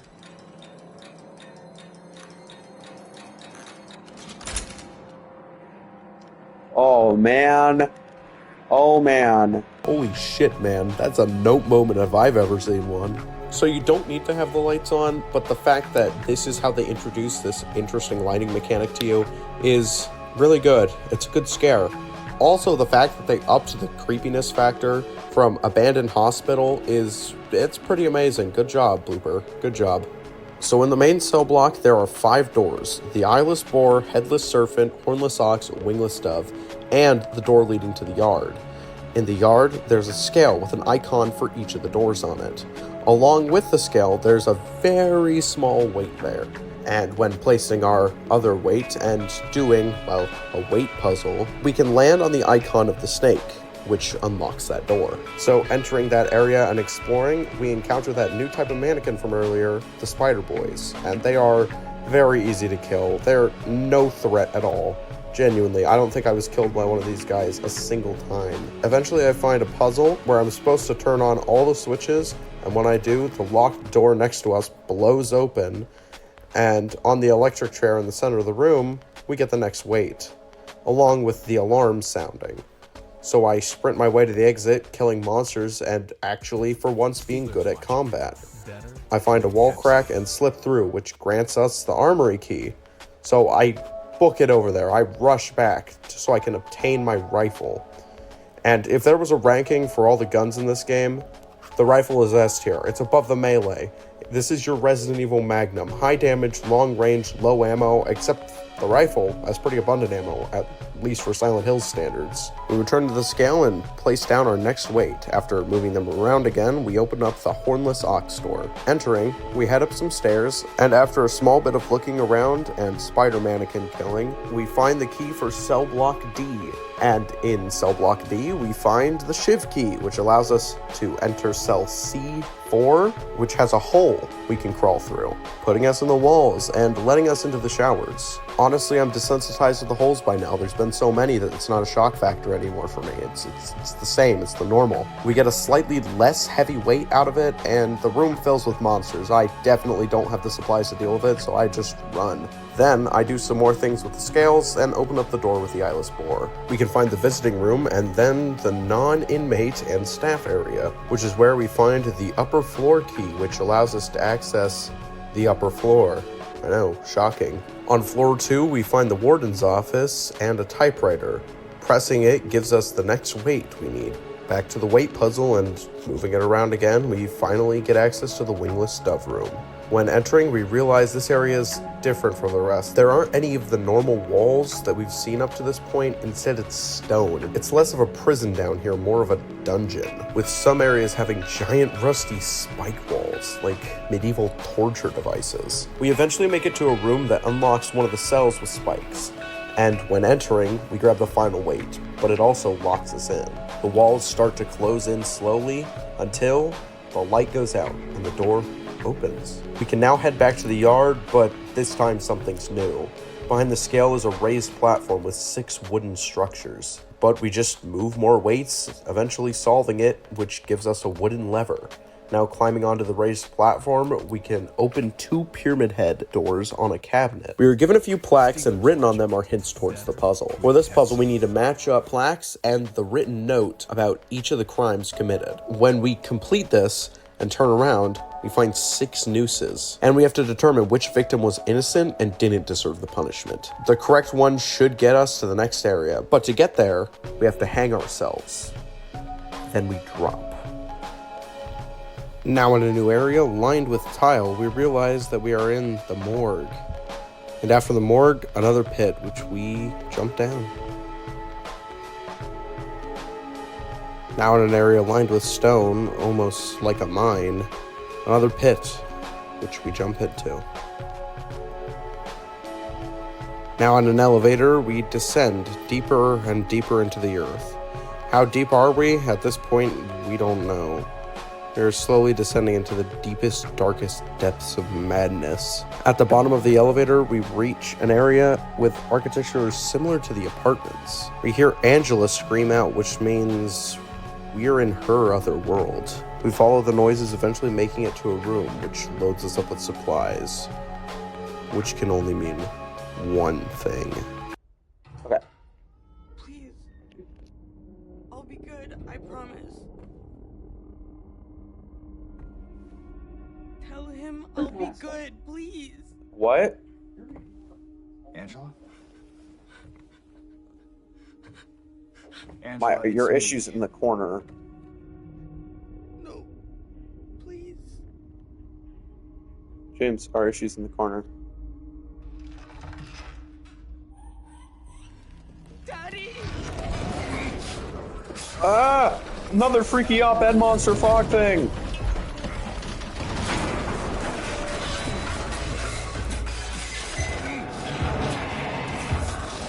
Ah, yes! The most interesting boss fight. This is the Abstract Daddy, which the remake gives a very large improvement to. And I'm gonna use this time to talk about what's going on with Angela. And I'm gonna stop the music. Music stop. And footage stop. Well, Angela's haunted by her past when she was living with her family. She lived with her brother and father, and her mother was not around. And, well, I can't really talk about what her brother and father did on YouTube. It's like, it's a no-go thing, but it's one of these, just without the G. Yeah, dark stuff. God, this brings a damper on my first YouTube video in this format. This whole arena is her childhood home, which was her personal hell. Abstract Daddy depicts two creatures morphed into one abomination, and Abstract Daddy's grab is it forcing its tentacle on James. Yeah, this whole section is one of the freaky count, but it's one I really don't want to add. But because we aren't playing as Angela, we gotta face her nightmare. To the death. What?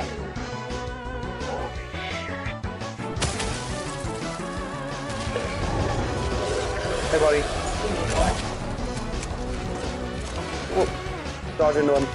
Like Dark Souls. Whoa!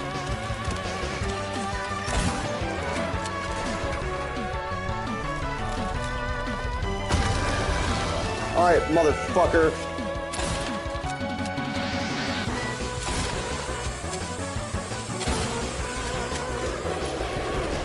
Oh, wow!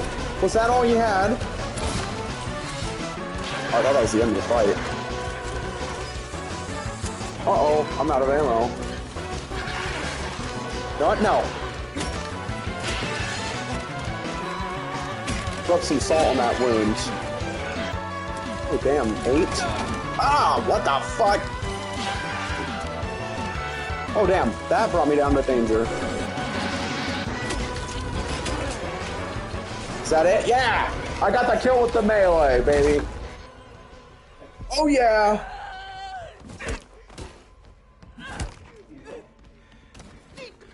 Okay, Angela. You can't be promoted twice, that is true. It's okay. Calm down. Don't order me around. I'm not. It's okay. It's over. Don't even I try. killed it. Try what? Like you don't know. I don't know. I see what you're doing. It's always the same with you. You're only after one thing. Angela, please. I'm after Mary, my dead wife. Go ahead. Fucking idiot. Say it. A fucking idiot who's also schizophrenic. Or you could just force me. Like he always did.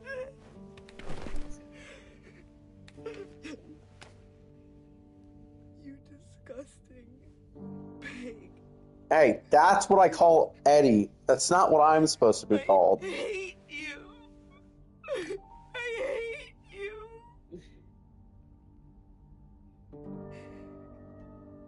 Angela. That's for Eddie, not for me. I don't know who you think I am, but I don't want to hurt you. I'm I just looking wanna for get my wife. Mary back.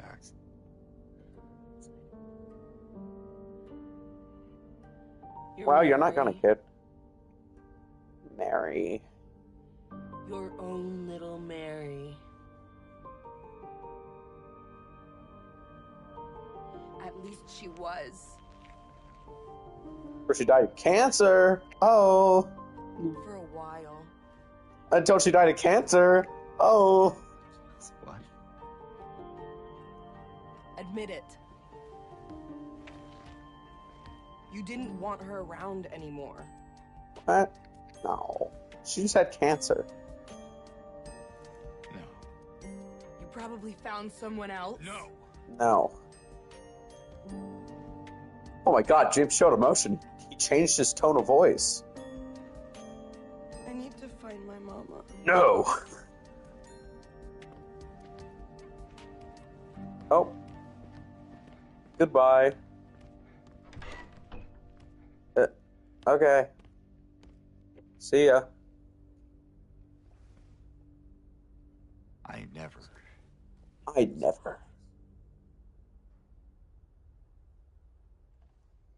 See, now James is just confused. Now even James doesn't know what the hell's going on. Leaving, we find an interesting sight. A wall of what's supposed to be mannequin legs, but be real, it's a hentai wall. Honestly, the tentacles are almost as prominent as the holes at this point. Almost. Walking down some stairs, we find something really horrifying. Whatever. Maria? Uh, Maria! I thought that thing killed you.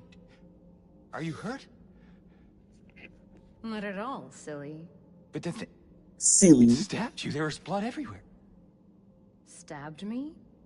What do you mean? It chased us to the elevator and then... James, what are you talking about? Just before. Don't you remember? James? Honey?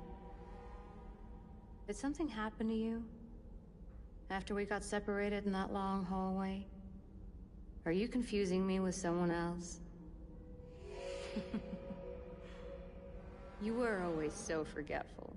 yes, this is Maria. Remember that time in the hotel? Maria? You said you took everything. But you forgot that videotape we made. Ooh, shit. Still there. We got the sex tape. That's crazy.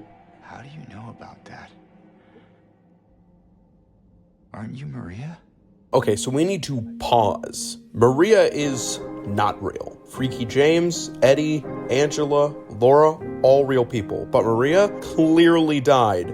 People don't just recover from a direct spear to the chest. Also, now knowing this, it becomes super obvious. If we think about it, we go to this place that we suspect Mary will be. And well, we find this person who looks identical to our wife, except she has a completely different tone, with both her personality and outfit choice. I can't believe it. You could be her twin. Your face, your voice, just your hair and clothes are different. My name is Maria. And it's not just this. Maria mentions stuff before James even mentions it himself. She knows things that James hasn't even told her yet. I was confused. Where are you going? I'm looking for Mary. Have you seen her? Didn't you say she died? Oh yeah, 3 years ago. Yeah, now that you know that, when you go back and watch that footage, it'll become super obvious. Maria isn't a person. She's the freakiest fog monster, with the boob key and the stripper pole and the constant sexual teasing, which now will be the best time for me to explain what's actually going on behind the scenes here. So my personal theory is that the town wants James and his whole feelings and whatnot. It gives a sort of power to the town. It feeds on the mentally deranged like Angela and Eddie and, well, James. So the fog and Maria are ways to slow down James, to try and keep him inside the town, to keep feeding the town. In fact, the scene where we first meet Maria... I don't know anymore. There was something I can't quite... Hey! I think I might know. I mean, there's this one place. Not far from here. She's trying to get us to avoid looking at the light in the distance. But this twist gives us our next big lead. Forget about Laura. We need to go to the Lakeview Hotel. Now that our grip on what's real and what's not is completely shifted, we gain access to our next main puzzle, this cube that shifts a room around. There are 3 rooms we need to access, and turning it to the correct one allows us into an area called the Rotten Room. Upon entering, we find a cage hanging from the ceiling, and what's holding it up is a flammable rope, so we need something to burn it. The floors in this area are all metal grates, and hanging from them are hentai monkeys, because of course. Eventually, we find all the pieces to a lighter and burn the support holding up the crate. Now there's a giant pit, and upon jumping down, we make it back to the area with the same puzzle. That entire section served what purpose? I don't know. But messing around with the cube again, we unlock another area, the desolate place, which should really be called the confusing place, because that's what it is, a ball-breaking mess. There are 2 levels to it, the upper level and the stone maze underground. We need a key to allow us to use this valve so we can turn it and lift up this gate. And while we explore the maze, I find it, and returning we can unlock it, turn the valve, and get to the other side. We find a broken fuse box with bolt cutters stuck in them, so we have to get it. After pushing a box and climbing through a small wall hole, which takes us to the stone maze, down there I find a hole that when crawling through collapses behind us. In front of us is a chain link fence, which we will need to get through with those bolt cutters. Walking into the next room, I get a small jump scare. Fuck. Alright. Oh shit! Okay, we're running.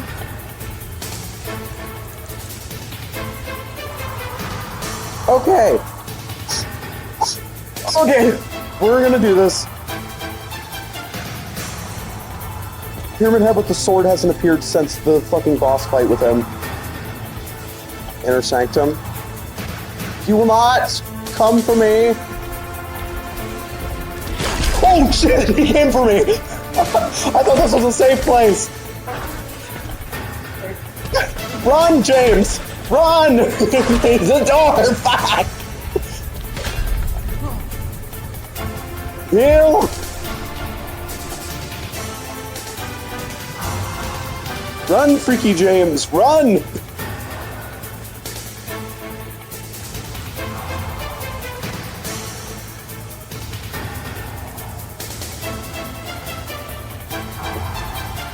Tell me I'm safe. I need to get in here, and then I need to do something in here, obviously. Uh-oh. Uh-oh. What the hell am I supposed to do? Oh, right here. Right here. Alright, come on, James. Come on, hurry up. Hurry your ass up, James. Come on. Just leave me back out in the hallway. No, at least make it a safe place. Okay. Holy shit. Ah! Moron! Now back up in the top area, we can grab the bolt cutters and make it back to that fence, which leads us to another ladder into the stone maze, which leads us into another pit, which jumping down leads us right back to the cube.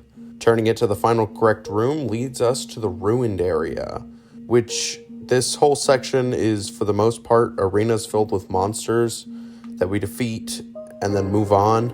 After a few of these, we make it to another hentai wall.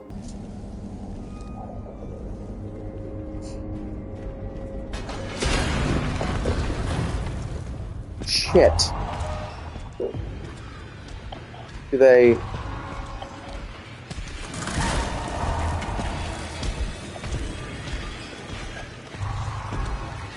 Let's keep my eye on Pyramid Head. Pyramid Head can move the hentai. He's like Moses parting the Red Seas, which is how we're going to have to get past the other stuff. But instead of a pit to the end of this area, we find something else troubling.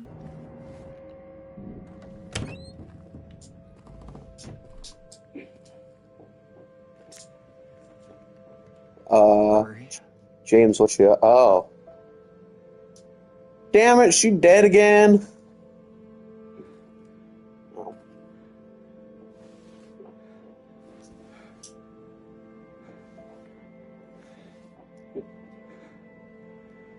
Damn it, guys, she dead again.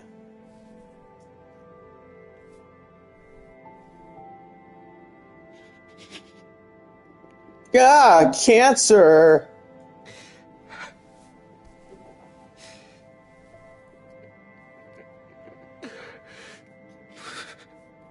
Damn it. We've seen this woman die twice now. The town, Silent Hill, is just fucking with us. Pyramid Head seems to have come by because his sword is in place of where the cube puzzle was. Ripping it out of the ground and dragging it over to the hentai wall, we can walk straight through. At the end of the hall, we can find a ladder. We climb and proceed to run down a long, dark corridor until we make it to a graveyard with one open grave. We jump. This brings us to another long, dark hallway that slowly gets covered in blood until we reach a door where we meet up with a not-so-friendly face. It's time, baby. Couldn't leave well enough alone, huh? You just had to follow me all the way out here. How many times do I have to kill you? Eddie. Whoa, Eddie. It's me. Oh.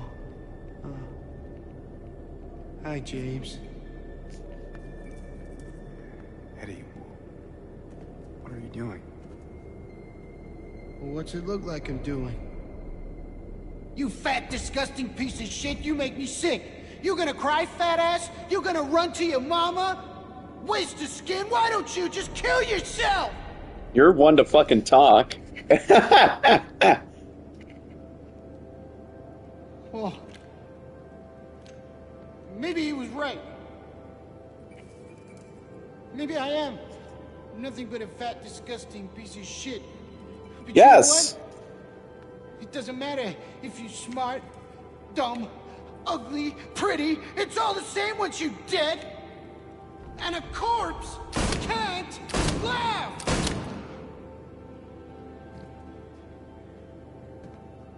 Eddie. What's that? You want to talk down to me some more? Tell me to relax? You're just like the rest of them, James. No, I don't want to. Shut up! You think I'm stupid. You think I don't see it. But you've been laughing at me all along. Ever since we first met. Seems more Italian. You're not laughing now, are you? He sounds kind of Italian.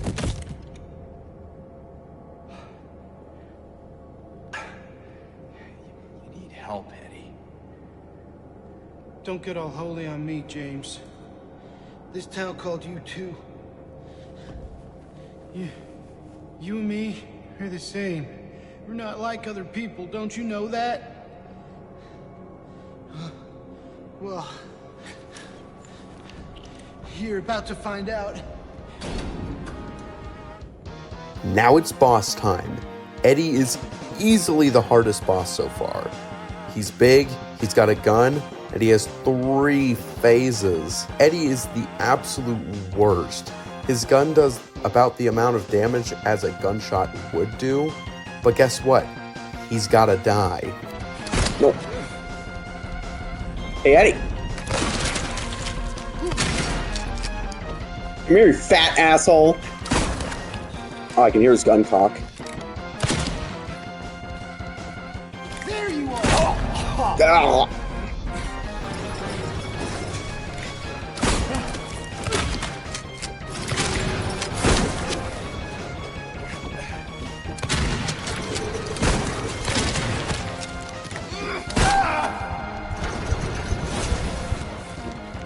Here, Eddie. I don't want to hurt you, Eddie.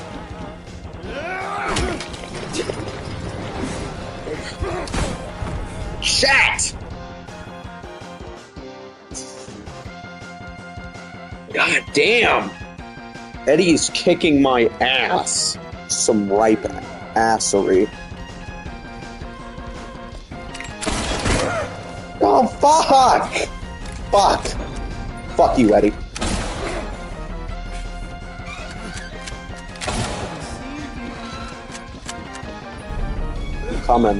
I'm coming, and you're not stopping me.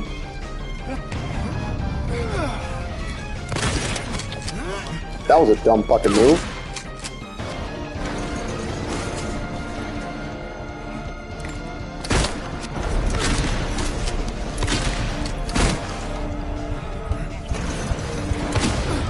Yes!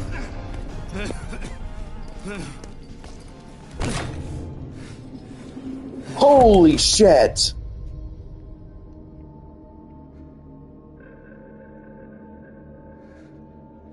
Oh my god!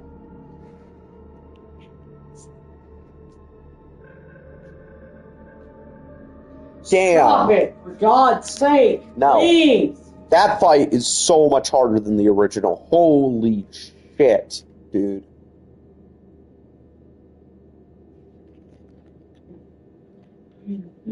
Oh my god. Eddie is now deady. But for James, this means a lot more. He didn't just kill another schizo fog monster. He killed a real human being. But moral implications aside, we need to get to Mary. So, upon walking outside, we are greeted with non-Nightmare World, which is a good breath of fresh, fog-filled air. We also find a dock, which we hop in a boat and start rowing across Toluca Lake. This part has full-on boat mechanics, and they are clunky, but not too bad.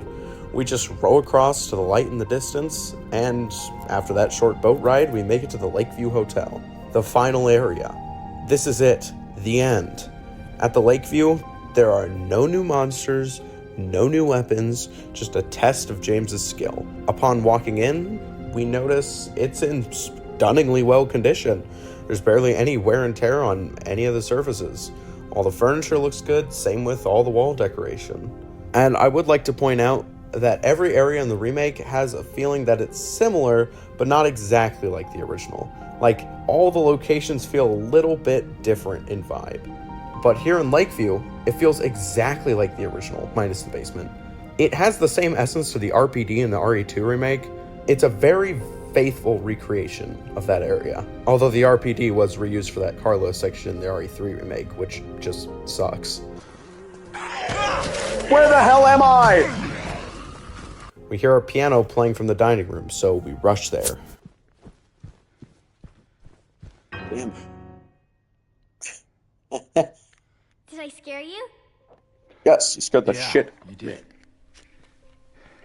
I guess I deserved it, huh? The fart face that I am. Maybe. Then again, maybe you're not so bad. Just annoying.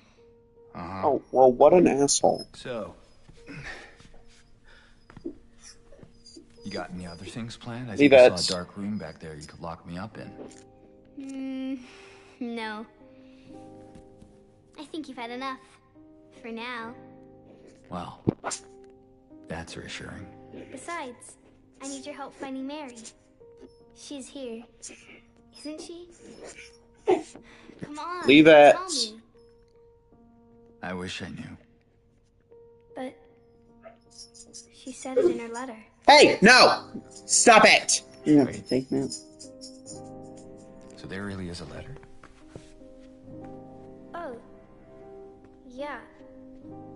Want to read it? Just No! Stop it! don't tell Rachel, okay? Rachel. She's our nurse. I, took it from her locker.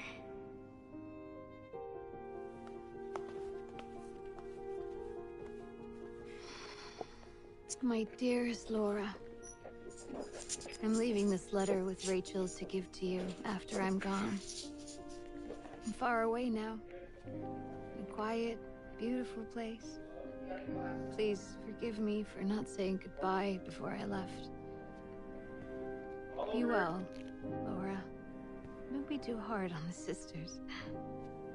And Laura, about James.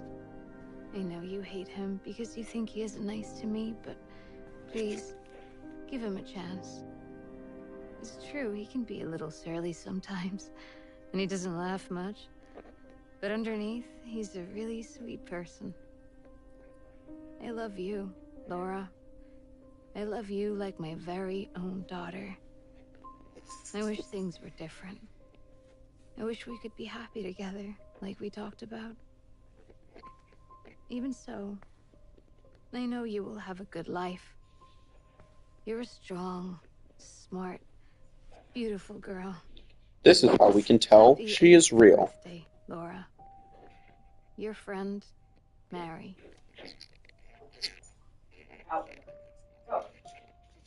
So, I'm going to have to go and take my dog out now. I will be right back. I turned 8 last week. Last week? That means Mary couldn't have died 3 years ago. Ah, you see, but she did. Could she really be here? Is this the quiet, beautiful place she was talking about? Me and Mary talked a lot about Silent Hill. That's not She even good. showed me all her pictures. This is either hard evidence that Mary is still alive or that Laura, just like Maria, is a fog monster. But we won't know that until we meet Mary, so we set off. Lakeview, much like every other area, has one central puzzle that's going to give us an object we need to progress. Here in Lakeview, it's a giant music box. It requires 3 minifigures for the music and a key to actually open up the box. Off I go on some needless, pointless exploring, and eventually I get the Sunrise Wing key inside the utility room, but we won't need that for a bit.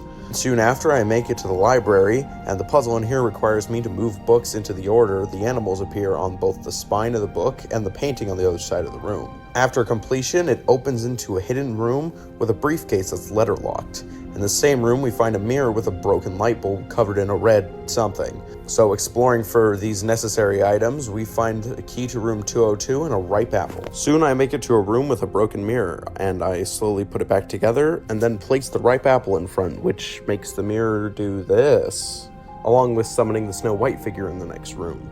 While looking for my next items, I realized the main area is deteriorating. What was once an oddly clean room for this series is now much like the other areas in the game. After some time, I decide to look in the check-in area where I find the music box key and the key to room 312, the area Mary and James stayed when they were here. So we open up the music box and head to floor 3, where I see the main rooms are blocked off by a gate, but one of the areas has doors wide open. Inside, we find a key to room 107. Before heading there, I make a slight detour to the storage closet on floor 3 and find bolt cutters, which I will need to open up a gate inside the garden. But instead of going straight to those areas, I get sidetracked again and enter the previously blocked off area on floor 2, which is where I enter 217. The first out of the 3 places I can go to is the garden, where I use the bolt cutters and obtain the light bulb inside a fish's mouth. Next, I go to room 107, where I get the fireplace key. And may I say, this is a damn nice hotel. Lots of rooms, it's on the water, it's got a beautiful gardens everywhere, and the whole place has a great atmosphere. It's actually a place I would want to visit out of all the ones in the game. Now back on the 3rd floor, we open up the fireplace and get the Cinderella figure, but also... God damn it. Don't break it. Oh, no, it's doing fine.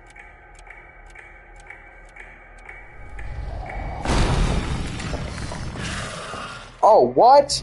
So the hentai monkey is back with a vengeance.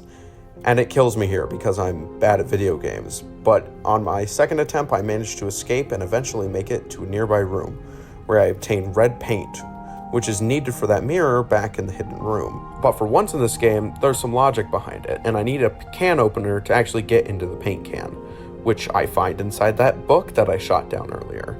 So heading back up to the library, I cover the light bulb in red paint and attach it to the mirror, which displays the message, Love, Lust, which is the combination for that suitcase. And after opening it, we get the employee elevator key. Entering the room with the employee elevator, we soon realize that it has a very strict weight limit, and next to us is a locker. So after putting everything in our inventory in there, that being all our heals, notes, key items, weapons, and even our flashlight and radio, we can now use the elevator.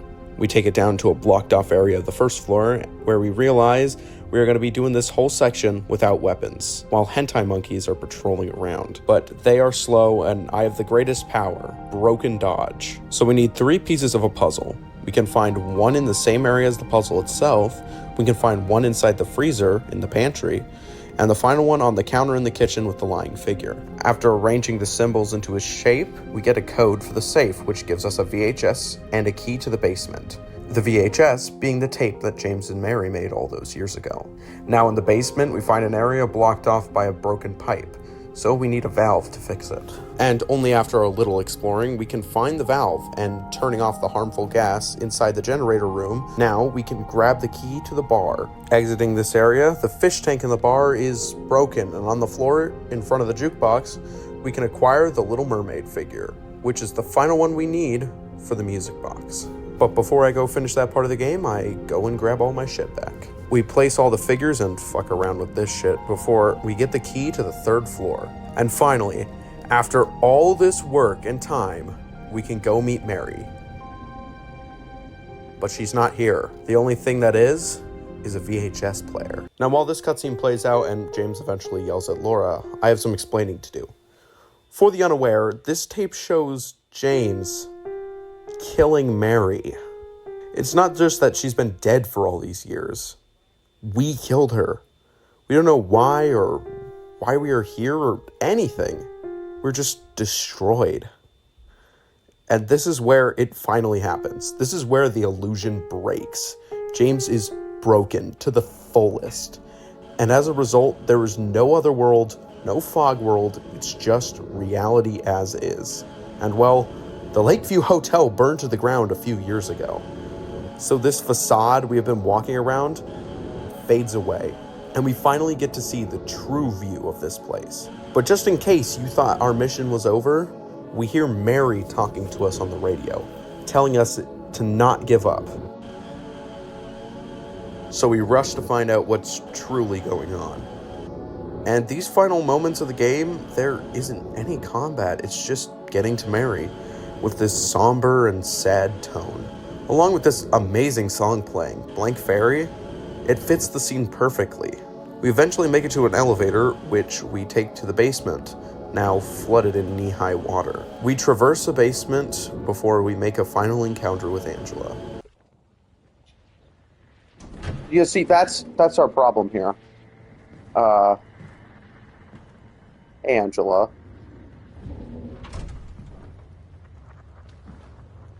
Mama? Mama! I was looking for you. You're the only one left. Maybe then I can finally rest.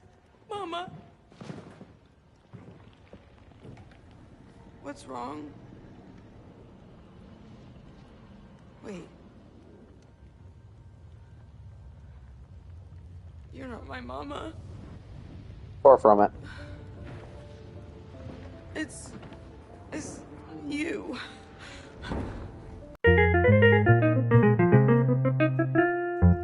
We have witnessed Eddie die, Mary die, Maria die twice, and now Angela. As we just walk to the final moments of the hotel, we can find monsters like flying figures, mannequins, and nurses, all broken, barely hanging on, dead almost.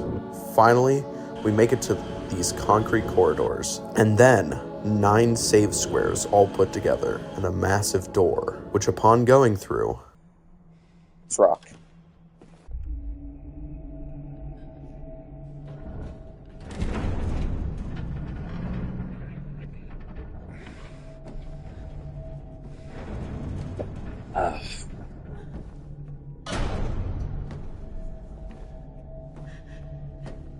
James!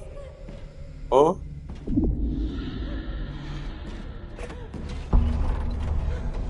Leave her alone. Leave us both the hell alone. No. Hey guys, look, it's Maria again. Again.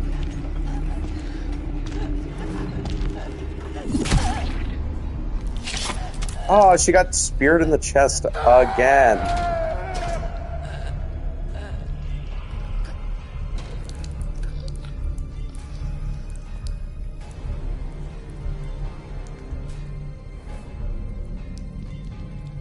I've been watching the whole time. I'm just driving home right now. Ah, okay.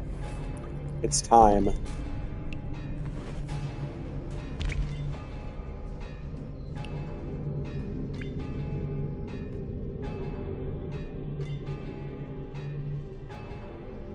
I know what you are. I know why I needed you. But it's all over now. I don't need you anymore.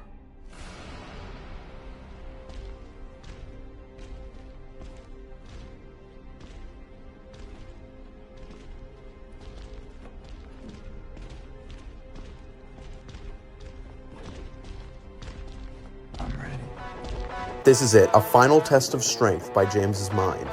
This is the Pyramid Head fight, from all the way back at Blue Creek, ×2. The dual Pyramid Heads are bastards, and they kick my ass, but not hard enough.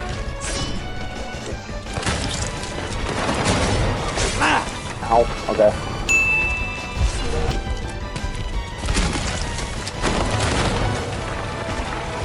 Arena's falling apart, dude. Should belt some better. Ow, okay. I get it, you're angry. I get it, you're angry. Follow me. Open my phone. Twice the Pyramid Head, now James can get twice the head. Okay, that's a good comment. Come on. Good dodge. Come on, James. Okay, I should have done dodge.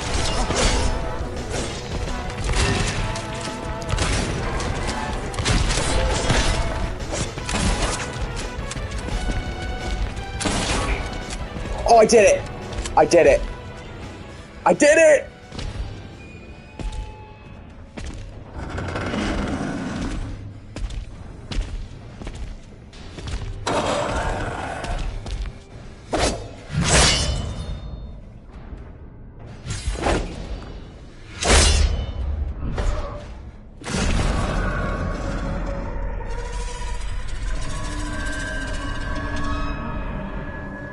Oh. At long last, they're dead. Now I need to take a step back for a second and explain some things. When James says, I know what you are. I know why I needed you. he means he's finally coping. So after killing his wife, he feels really bad, and as a result creates mental monsters. And Silent Hill being a cult-infested nightmare town, these mental monsters come to life. And by this point in the game, James is learning to cope with what he's done, and now those mental monsters are fading into obscurity. James is revoking their power, which is why the monsters in the basement were all weak. The Pyramid Head is an incarnation of James's deep feeling that he killed Mary and it went completely unpunished. So, Pyramid Head is a creature built for the sole reason to punish James. And now that James has learned to cope with what he's done, this feeling of punishment is fading. Hence why the Pyramid Heads, did that. Now we have arrived at the finish line. We don't fully understand what's going on, so we dig deep into James's mind, where we finally find Mary.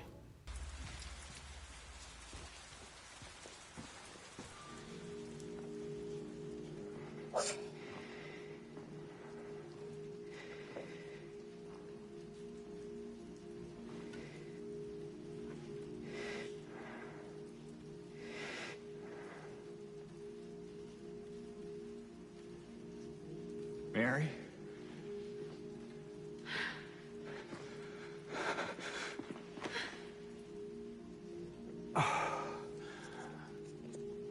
I have missed you so much. I've missed you too. We can finally be together. Forever. They hug. No.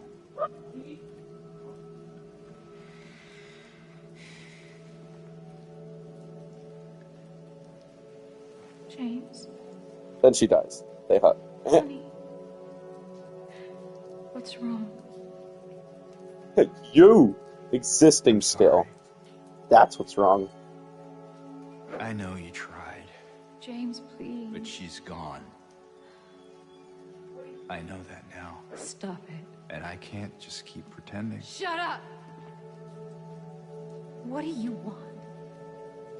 Do you even know anymore? I'm yours. I'm here for you. So what if I'm not her? I can give you what she never could. I can Exactly. be better than her. You can get freaky. But I have to resist. What else do you want me to be? I have to unfreaky. For once, James needs to be freaky. Also, he looks terrible. James looks so bad. Sorry, Maria. Doppelganger Mary. But Yeah, that's what this she is. has to stop. It's time to let it go.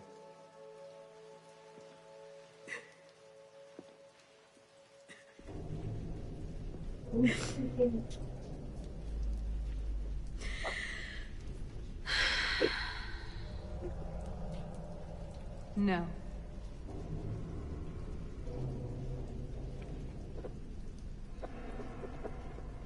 What? I won't let you do this to me. I won't let you go. I can't! I can't! Another coffee table. Alright. Showtime, baby. This is the final boss, and it's a complete disappointment. It's a harder version of the flesh lip, but with Mary inside instead of, well, the flesh lip. But guess what, Mary? It's time for me to kill you. Again.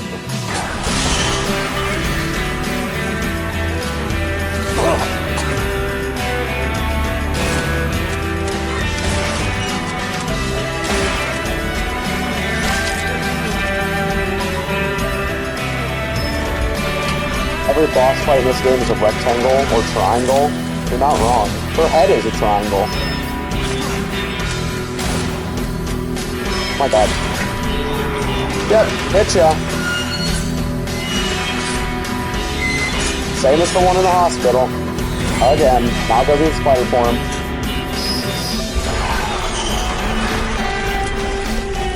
Oh, okay. This is the same as the hospital.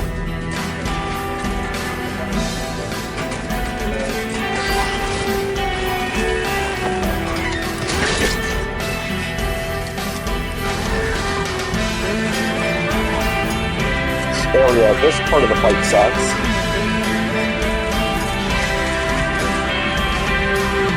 Come on. Fight me, Hellspawn. Ooh, that was a headshot. Good move. Yes! Alright.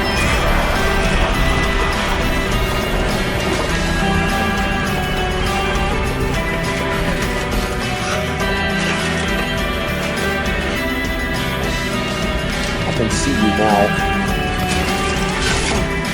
Ugly Hellspawn.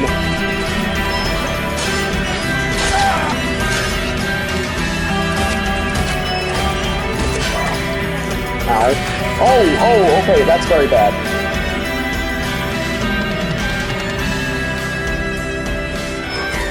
Oh, yep, no, I would have died there. Yep. I don't think. Spam dodge. Spam dodge. Oh, man. Well. Okay, you know what? No. Mission rifle bullets.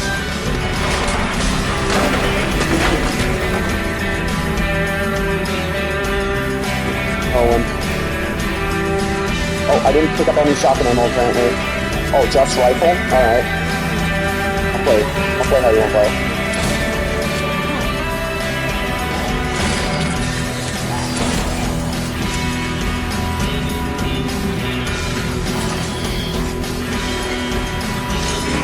Oh, ow.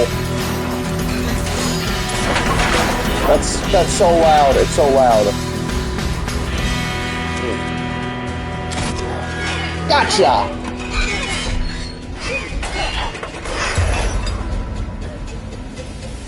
Alright, Maria. Or Mary. Or Silent Hill. Schizo hallucination.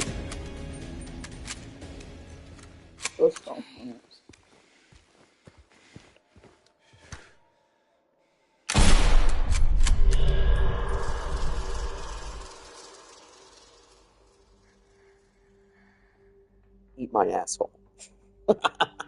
Mary. Hey, handsome.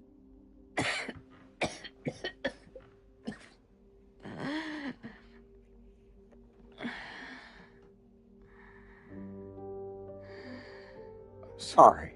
Yeah, she isn't looking too good. Don't be. I told you. I wanted the pain to end. Yeah. You did.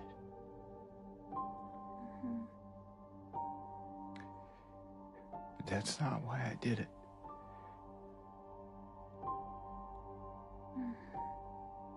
The truth is, I hated you. I wanted you out of the way. I wanted my life back. So I could get freaky. I wanted to get my freak on. If that's true, then why do you look so sad? I wanted my freak. I wanted to get freaky with you. That's all real. Mary. It's okay, James. That's all. You're not wrong. Here.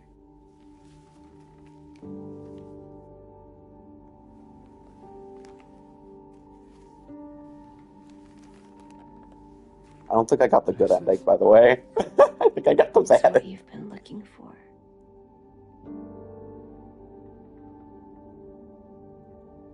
I'm pretty sure I got the bad ending. Or, no, I didn't get the bad ending. That's right. I got the good ending.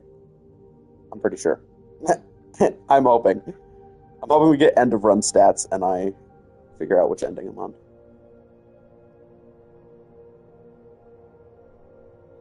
With that, our story is over, and before I give my final thoughts, this is what Mary actually wrote in her letter. And I think some other statistics, but I don't remember all of them. In my restless dreams, I see that town. Silent Hill. You promised you'd take me there again someday. But you never did. Well, I'm alone there now. In our special place. Waiting for you to come and see me.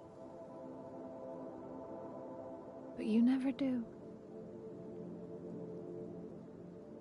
So, I wait. Wrapped in my cocoon of pain and loneliness. I know, I've done a terrible thing to you. I wish I could change that, but I can't. I feel so pathetic and ugly laying here.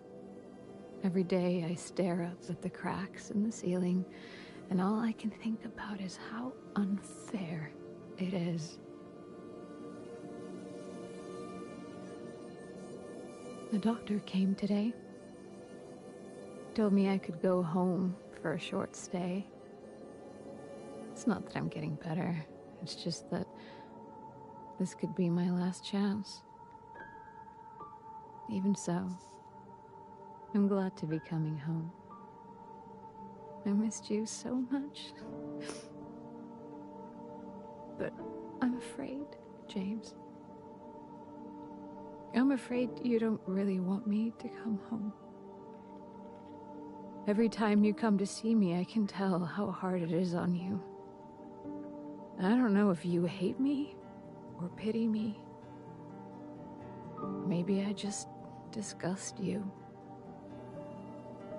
I'm so sorry. When I first learned I was gonna die, I couldn't accept it. I was so angry. I struck out at everyone I loved. Especially you. I feel bad for Mary. That's why I Yeah, understand this if you hate the ending me. always makes you feel bad for her. But I want you to know, I will always love you. Even though our life together had to end like this, I still wouldn't trade it for the world.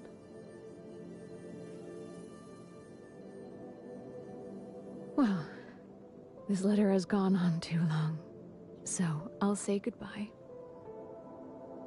I told the nurse to give this to you after I'm gone. Which means that as you're reading this, I'm already dead. But that's okay. I'm not afraid of it anymore. I just hope the pain will end soon. So that you remember me for who I was. And not what the disease made me. I want you to go on. I want you to live. For yourself. And for others. Like you did for me. James. You made me happy. It's honestly really sad and makes me feel really bad for Mary and the situation she was in. James and Laura make it back to the graveyard we met Angela in at the start of the game and walk off out of Silent Hill. So my final thoughts for the remake is that it's a really good game, and I absolutely love it to death. It takes the original, a carefully crafted horror experience, and elevates it with modern capabilities of gaming, like better voice acting, mocap, way better game engine, and a ton of fan feedback. Silent Hill 2 is an amazing story about struggling with the loss of a loved one, and how that can affect your world, whereas the remake takes that story and makes the gameplay fun and interesting. Silent Hill 2 is a game that I think everyone should play. Even if it's not really your style of game or you're really skittish and can't deal with horror, it's an amazing experience, and I would recommend that all of you check it out, even a little bit. I'm very happy that I have the ability to share this amazing story with everyone who watches this, and I guarantee you that whenever there's another story inside Freaky Hill, I'll be there to cover it. Well, that's all for now. I hope you enjoyed. Our next story is a bit moldy. Welcome to the family, son.